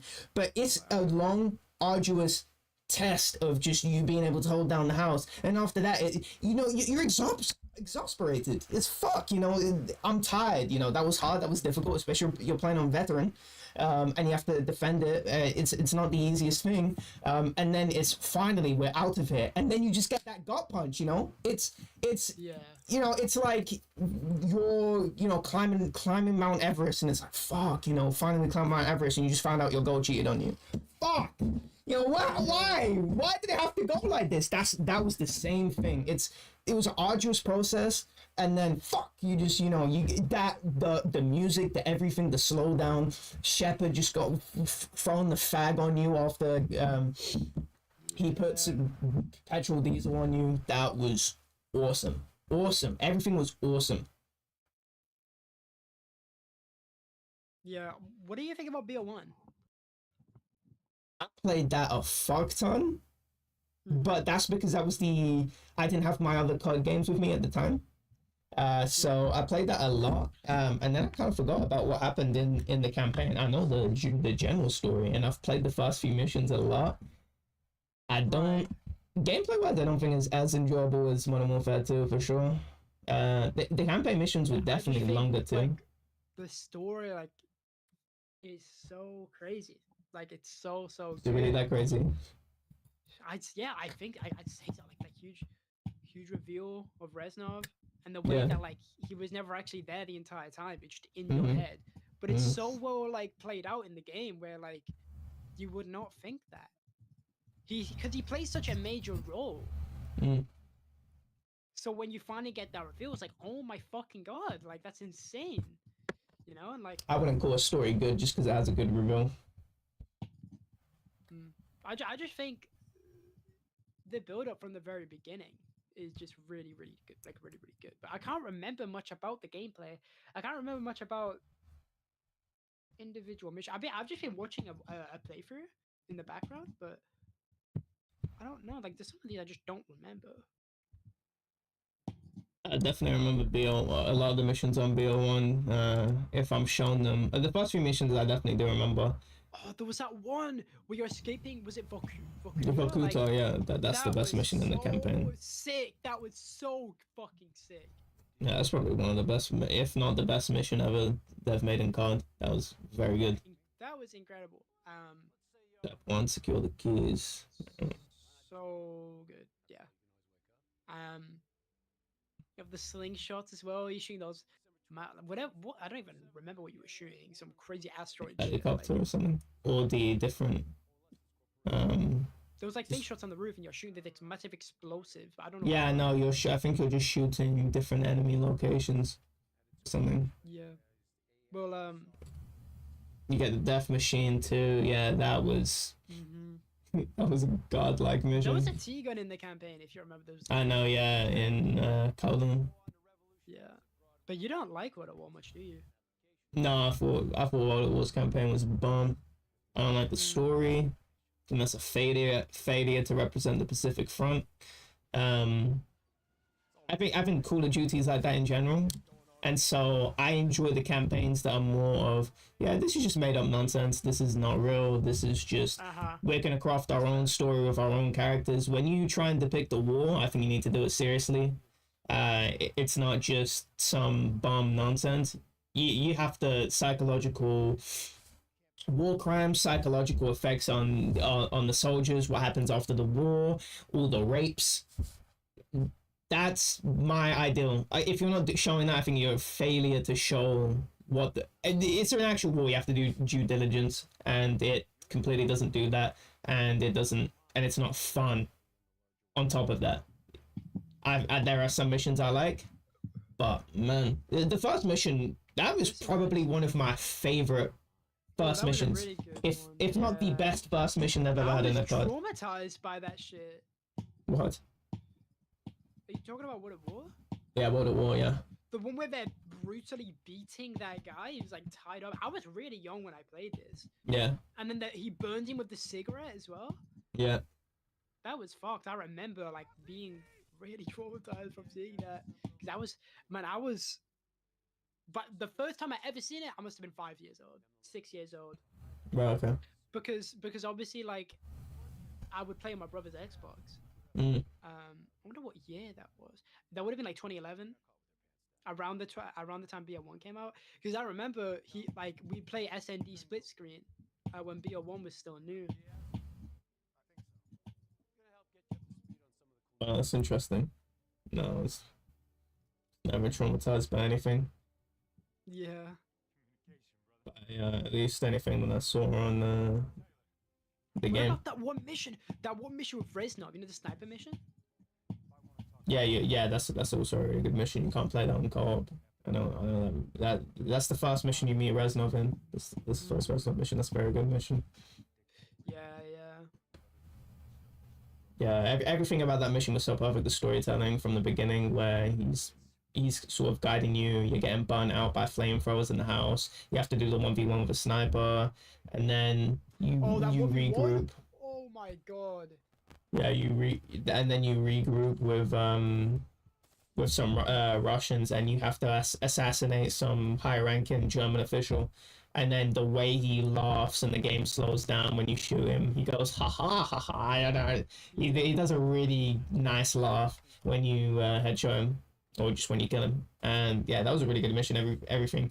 And then I remember when at the next Reznov mission, you're stuck in a house, and you're about to die, and then Reznov saves you, and he's saying, "Oh, you've escaped death once again." That's why the Reznov review in BO1 sort of catches you off guard, because Reznov is always just appearing out of nowhere. Yeah. He did that in World at War. That's just something that happened. So it's not all that surprising. That's just Call of Duty logic. Oh, you just get saved at the nick of time. That's just this is Call of Duty logic. It just happens. But I was gonna say, like, honestly, like what? the campaign that that's like the least rememberable, not in terms because of how, like Memorable? how good or bad it was. No, like the least oh yeah, memorable. I said rememberable. Yeah. Is Code 4 because Oh, that's I interesting. must have been like that might have been the first one I played maybe, and I was really young, and I think I just played it. I played through it one time, and I don't think I ever played it in full. So, what do you like that one? Yeah, it's I don't remember alright, but it's not really shit. I that. don't remember anything. It's not really that great. Act One was. There were some good early missions for sure. What's the first? Oh, the first mission when you're securing the nuke. That's a pretty alright mission. It's a good first mission to set the pace, but man, a lot of it is just in the Middle East. Act One especially, and man, so you die at the end of Act One. You get the nuke blown up on you. You're in a chopper for the most of the mission. It's so boring, and then you have to do a rescue, so you fall back, and you're not gonna make it. But it's sort of a no man left behind sort of thing. So you go and rescue a pilot, and then a nuke blows up, and then you die. And you have that one mission where you're just crawling around waiting for your character to bleed out, and then you just play as SAS for the rest of the game, and eventually the USMC guys link up with SAS, so you're playing with the Griggs or whatever guy that was in USMC. The whole Act 3 is just one mission split up into multiple parts. That mission is really good. I think that is what Ultimatum is. It's where the rockets get launched and you have to go down and dismantle the rockets, and then you have to do the escape by car. Those missions were really good. That's peak COD 4. All ghillied up, that's a classic. All ghillied up plus one shot, one kill. Those missions, those missions are iconic. Wait, which one's that? Which mission? What mission? What number? Like 3, 4, one shot, one kill. These are in the middle of Act 2. There's Okay. there's the first mission when you find Zakhaev. No, not Zakhaev. You find Al-Assad, and then you have the 2 missions of all ghillied up plus one shot, one kill, and then you have Heat, where you have to do the first mission of Act 2 backwards. And you have to do, a bunch of C4 explosions. You basically have to escape and go back to the beginning of the start of the first mission in Act 2. But it's all in the daytime now. There's tanks and everything. And then the last mission of Act 2 is you're chasing Zakhaev's son. And you camp out at a garage for a few hours, and then that's where the mission really gets going, where he starts running away from you, and then he gets on top of a apartment block, and then flats, because it looks really scuffed. Bunch of Codys live there, and then he just kills himself. And that's when Zakhaev vows revenge. Yeah, it's all ghillied up in one shot, one kill, definitely. I think one shot, one kill is probably one of the best Call of Duty missions, because you're never put out of your comfort zone like you are in one shot, one kill. Because you have to play that solo while carrying somebody else here, so everything is at your own discretion. McMillan, I'm gonna watch this actually. Wait, I'm gonna watch this. Let's see. Never let my clip run all the way out. I do remember this a little bit. Get down there. Here we go. Oh, I'm gonna swing down and start hitting this guy.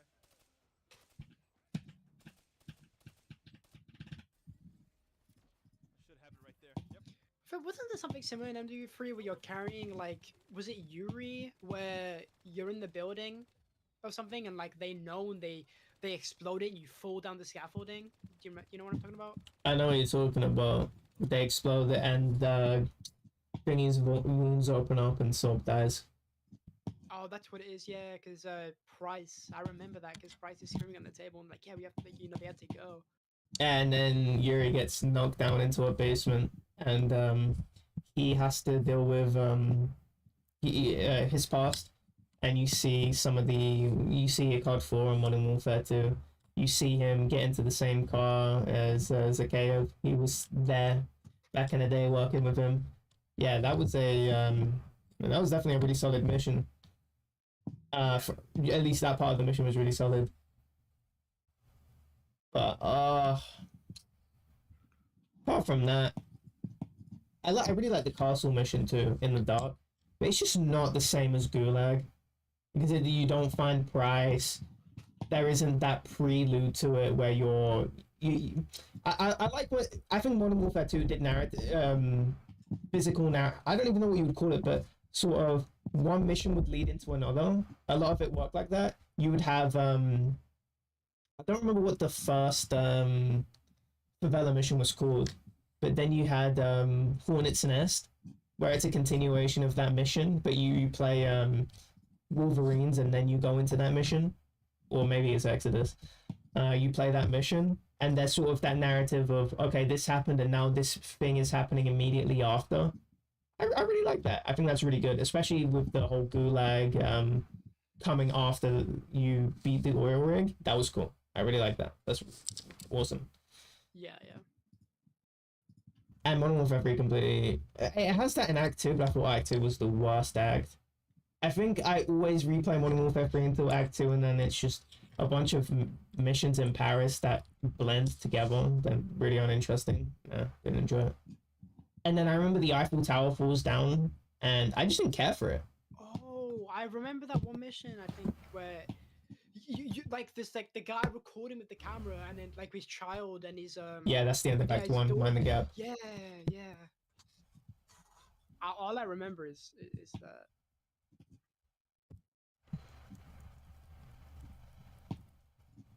Yeah, they have Nova 6 and Modern Warfare. That's funny.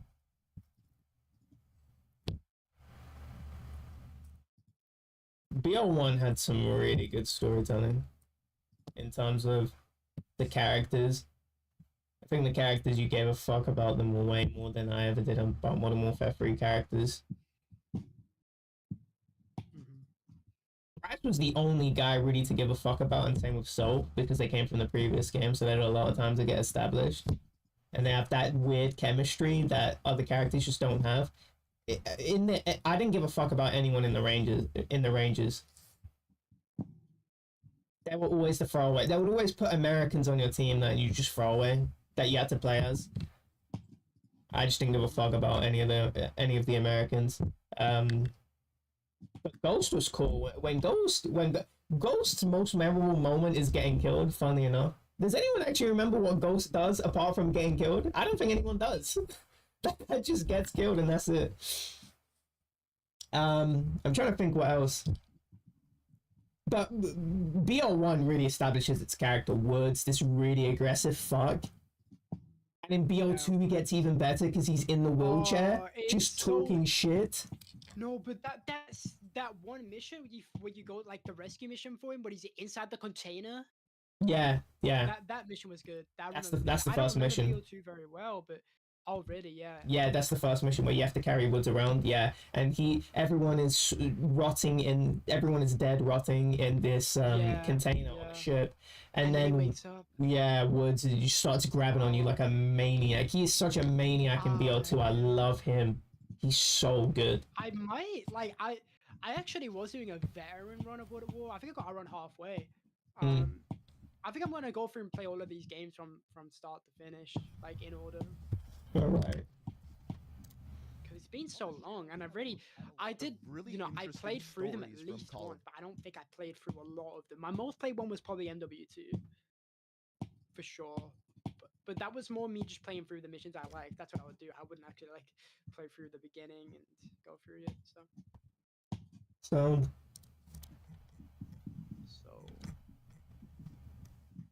I cannot believe. Actually, really cannot believe that Modern Warfare 3 was such a big failure in my eyes. Wait, I just found this game in my library. I completely forgot I bought this a month ago. It's called Grizz, or like Grizz with an I know what it is because I have it. Yeah, I bought this game. I forgot about that. Strat told me to buy it, so I bought it. If Strat tells me to buy it, then I'll absolutely indulge in whatever he says. That guy's a good head on his shoulders for sure. Yeah. What do you mean, yeah? What the fuck? No, I mean, I'm just like, right, okay, yeah, I don't know him, but... Right. That's what I'm saying. I'm wishing this would be all free explained video game. Endings of Call of Duty games. But one thing that I have never talked about on this channel was the story of the most confusing Call of Duty game ever to be released. Now that is of course Black Ops 3, and today I'm going to attempt to explain to you exactly what happens in this ultra confusing campaign. Now before we do that, I just wanted to let you guys know that I'm starting a new thing over on Twitch where I'll be doing everything hated by most, and I think there's two pretty good reasons for that. The first of which is it's not linked with the other two Black Ops games whatsoever. Frank Woods and Alex Mason have nothing to do with the Black Ops 3 campaign. It is loosely tied to the Black Ops story, but that's not what we're talking about today. The reason why I think most people dislike this campaign is it's so confusing that it's actually relatively difficult to understand what actually happens in this campaign. What is going on with these characters that are brand new to us? And it's never really explained throughout the entire campaign directly. And I think that's why a lot of people don't like it. So in this video, what I'm going to try to do is explain to you exactly what happens in this game, and then if you go back and play Black Ops That's 3 pretty after sick. I'm this, just watching you might one actually shot, one appreciate kill, the just campaign a little extraction mission. bit more once you understand what the hell is actually going on with this mess of Black Ops 3. Now, I think the easiest way to do this is not You by ever looking at play every that, mission, you explaining know, everything the very end of Code 4 when you beat the game and there's that one. I know, yeah, Mile High Club, I know what you're talking about. Yeah, Mile High Club. that goes on, but by looking at three individual aspects of the game that when I looking used at to them completely explain speedrun- what's going on. You know the first mission where there's like that one like time trial thing? Yeah, I know what you're talking about, yeah. I know what you're Yeah, I talking used to speedrun that.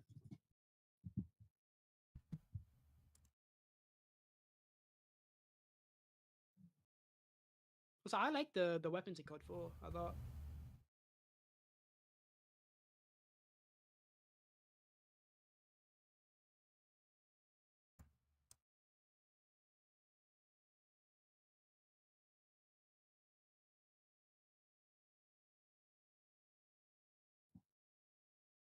So did you play a lot of multiplayer? No. That was for Wow. children. Which one was like your most played? Modern Warfare 2, I think. Right.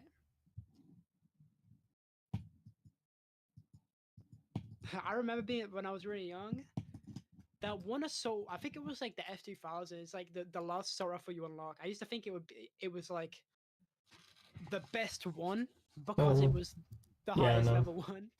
That's such a shit gun. Holy Yeah, fuck. I I used to have know. a hate boner for that weapon. It's just talk shit on it Yeah. all day unprovoked. Yeah, I know. You knew me? You knew me back then? The fuck? I No, didn't I'm even just think you were saying, born no, back it's then. so shit. Fucking baby. Of course I would have Fucking been. cat. Man. Wait, how old are you? 22? Free. Very fair. I'm 5 years older than you, so yeah, you would have been born at by that point, yeah. You're right. Right. I'm guessing you didn't play like and those three you things know, are- like COD free or anything like that. I did play Code 3, yeah. Oh right, well. We didn't own them. I don't know. Like, I think I remember we had a game and it was like a laptop disc or like a computer disc. I don't know what it would have been though. I don't think it was COD free. Maybe it was.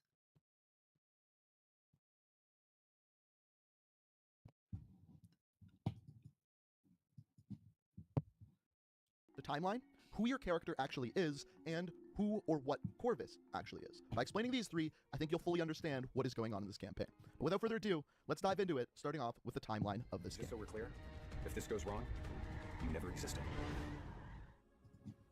So looking at the Black Ops 3 missions, the order that you play them in is what you're seeing on screen here, starting with Hypo Center, ending with Life, but that's not the actual order that they take place in the real world. This is the order that they take place in real world. First of all, the Hypo Center and New World take place actually at they take place in real world. Place in the real world. This is the order that they take place in real world. Place in the real world. This is the order that they take place in real world. First of in the real world. This is the order that they take place in real world. First of all, the Hypo Center and New World take place actually at the end, this right before the last OST is like mission, which is called so Life. I've good. heard That's a one lot my- of people one say of that my that very favorite, last like, mission anime is actually the OSTs. first mission in the campaign. That is not true. That doesn't make any Misfeed? sense, and here's why. So starting at the Misfeed is beginning, well, kind of the crazy. beginning, with the mission called Hypo Center. This is a mission where you are sent to Egypt to rescue a high-value target. Now, for the sake of this video, it doesn't matter who that target is. All that matters is this mission is technically the only mission that happens in the real world in real time. And by the end of this mission, you are Is getting this swarmed by a RX bunch of set? Is enemy that robots, when Sugiyama? at the Or end, is that you get someone else? overtaken, and a robot Ah, literally okay. rips off your arms and legs. I didn't And watch one these person clips. individually comes to your rescue, and that is someone Oh known my god, as it's just John text. Taylor. Text and text.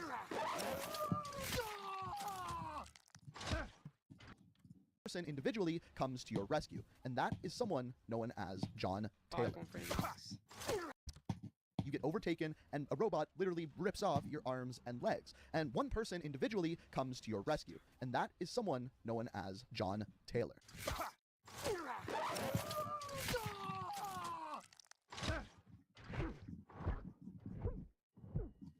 I love the Game Newton like covers for the sets. It looks so nice. Oh, the co-op cup ones? Those are the best. Hang in there. By the second mission, New World, what happens here is when you're in the hospital and they are trying to fix you, they put a bunch of prosthetics on you, arms and legs, and link you up with something new called a direct neural interface. This is something that was very, very common in both Black Ops 3 and Black Ops 4. And with this direct neural interface, you can use all of these augmentations like your prosthetic limbs, and you can even interact with various computers and other people with direct neural interfaces. Now, in the second mission called New World, basically what they do is they hook you up with your kind of trainer named John Taylor, another person who has a DNI, and he trains you to be a soldier with this direct neural interface. Can't be. What is happening to me? Right now, you're in a medically induced coma being prepped for surgery. You've got a new bit of hardware inside your head. It's called a direct neural interface, or DNI. I've got one too. That's how I'm able to communicate with you. Your DNI is what connects your mind with your new body and the larger world around you. We're connected. All of this is a simulation inside our minds. But halfway through this mission, something goes wrong. It starts glitching out, and basically you have a panic attack as soon as you see the robots within the DNI. And this scene is incredibly important, because during the scene, you have a flashback to you laying in the hospital bed and John Taylor getting pulled away from you. Now, at the time, in the simulation, you were told that this is your meds acting up, and don't worry, this will work itself out. But in fact, that's not it. This is your character literally dying. And I have proof of it. So before every mission starts in Black Ops 3, there's a little bit of a journal entry written by John Taylor in the past tense. Before the very first mission, you can read this that, here. like, The important part is right at the very end. It is talking about that first mission that they went. Players, like, they're so patient. I mean, sure, like, you know, you'll have your, is it Nuki? Is that Nuki, the Chun player, Nuki? Yeah, well, Yeah, I was saying, like, I love when I watch Third Strike, and all of these, like, top Japanese players, like what? What are they like? they're like, it's like, okay, like, sometimes you'll watch them, and, you know, maybe, like, they're in neutral, and they're just standing there. Or, you know, they're barely doing anything.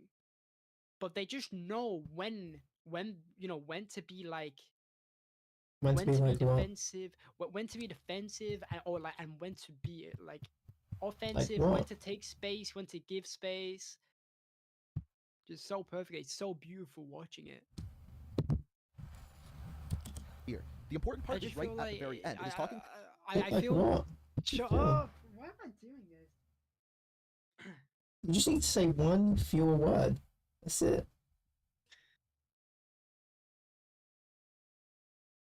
I feel with Third Strike, it's the neutral game is so interesting. Because obviously it's so unique, but it's so interesting. Like so interesting. But that first mission that they went on, and cool in to this it says the sole survivor of Hendrick's team was taken to Zurich facility to undergo emergency life-saving procedures. After being stabilized, they were quickly identified as a potential candidate for the expansion of the cyber ops program. You know, the cast, like, they're so. They're just so unique, and they just fit so well around the mechanics of the game. Quickly identified as a potential candidate for the expansion of the cyber ops program, and were fitted with a DNI prior to limb replacement surgery and full body augmentation. I personally interfaced to assist with their integration, acclim, and training. They had potential. Unfortunately, complications arose during the procedure. They were pronounced dead shortly thereafter. So, this is obviously talking about your character. It's saying that your character died on the operating table when getting fit for prosthetics and the DNI. You literally die during the second mission. So, this leaves us with the question, what is the rest of the campaign? Now, the rest of the campaign is interesting because it's the events leading up to that first mission. All of the missions throughout the rest of the game are your memory flashing before your eyes as you die, and they're all the missions that led up to you actually dying. Now, there's a little twist to this, but the reason why we know this is the very next scene after that second mission, you wake up in the hospital and see Hendricks laying on the bed beside you. But we know from that first journal entry, the only person that lived after that mission was you. Hendricks is dead. Now, you have to keep in mind, this is where things get kind of confusing, because at this point, the rest of the missions that you play throughout the game all take place before that very first mission. Hendricks was alive for those missions, but it is your memory remembering them. The reason why we know this is because every single time we see Hendricks, he has augmentation, he has prosthetic limbs, arms, legs, things like that. But what's it called? Necro's drill kick, it's still like basically safe. It's like safe. I don't know what that means. It's still basically safe. Mm-hmm. I'm pretty tired. It definitely doesn't help.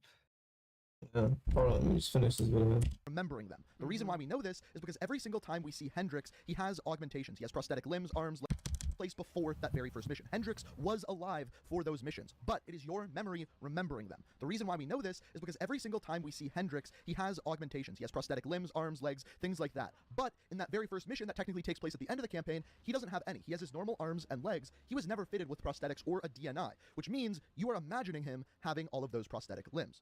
This is all taking place in your brain. So this explains the timeline of the game. The next question, who is your character?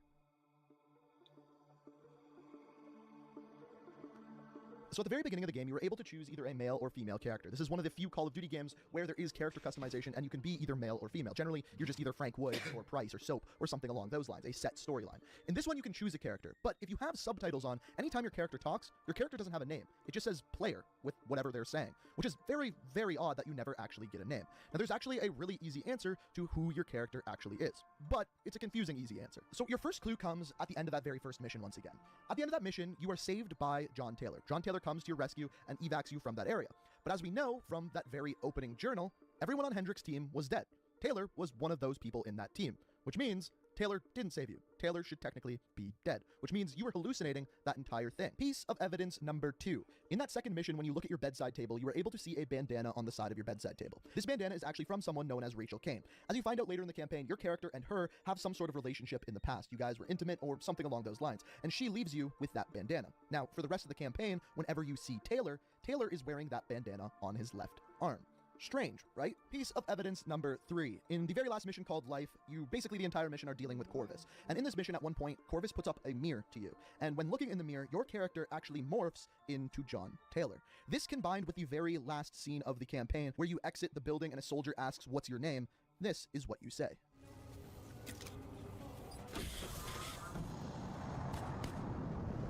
Imagine yourself. What's your name, soldier? In a frozen forest. I said, what's your name? Taylor. So what I heard as the main theory here is that, whatever, you were just your character throughout the whole game, but Taylor's memories got implanted in your DNI, and you became Taylor. I don't think that's right, and once again, it all comes down to that very first journal entry that we see. We know that only one person survived that initial mission, so you and Taylor couldn't both be alive, which means the only person left, if you're saying you're Taylor, is Taylor. You are John Taylor throughout the entire campaign. Now the question is how are you seeing yourself in third person? How are you interacting with Taylor the whole time? And at one point in the campaign, Taylor even dies. He gets shot in the head. Basically, that's you projecting yourself onto other characters. In fact, in that scene where Taylor gets shot in the head and killed, he's actually projecting himself onto another character named Dylan Stone, who's essentially the behind-the-scenes evil character within Black Ops 3. Why does he project himself onto that character? Because he feels bad for the events that happen. He feels bad that his entire team is dead, and he is projecting himself into that evil character to, I guess, make himself feel better or worse. I don't fully know at that point. But this is all tied together when we answer the question as to who is Corvus. So I kind of sent you down the wrong path here. Corvus isn't a who, it's a what. And what it's presented as in the game is that it's basically like an infection in the DNI, that it is there and it is screwing with people's minds via their DNI, almost like a virus. But that's actually not the case. What Corvus actually is death. Almost imagine him as the Grim Reaper. And the reason why we know this is for a few reasons. First of all, the name Corvus is actually a type of raven, the bird of death. And almost every single time we see Corvus, he is surrounded by ravens. Even when you kill people in the last mission Life, they explode into ravens. He is literally the symbol for death. And throughout the campaign, yes, there is an overarching story with some of the characters and the bad guys, but really the big bad guy is Corvus. And you're not fighting Corvus, you're fighting death, which matches up with everything that we talked about. You're trying to fend off death via your memories, but by the end of the campaign, you find out that the only way you can beat Corvus is by literally joining your brain, Taylor's brain, with Corvus. Now, the one thing that's interesting about Corvus specifically is throughout the campaign, you see him more and more, and he comes up more and more. This is because your character is getting closer and closer to death, when in the final mission Life, it is all about Corvus. You are literally fighting off Corvus. And in the very last scene at the end of the game, you literally see a physical fight between Taylor and Corvus before they both finally disappear.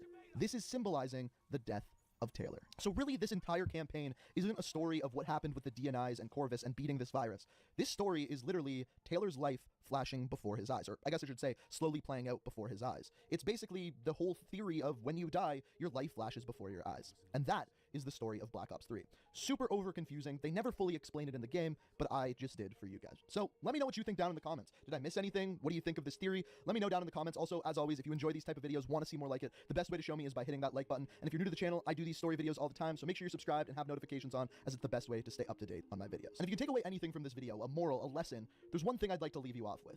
In this game, you watch Taylor's life flash before his eyes, and it's supremely interesting. Probably one of the most interesting life stories out of anyone you'd see. But make sure that your life is like that. One of my favorite quotes in the world is, "One day your life is going to flash before your eyes. Make sure you have something interesting to watch." Kind of like Taylor did. In a frozen forest. I said, what's your name? Taylor. Interesting. BO3's campaign was always so interesting.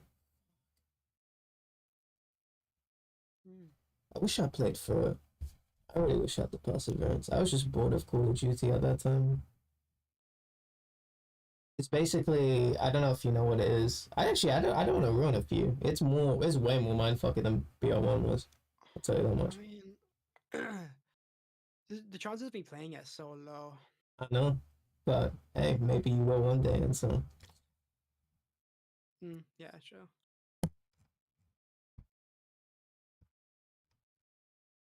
It's also based off of just one twist, but the thing is, the game doesn't really outright say it. A mindfuck. It's something that you most likely won't understand after playing the game.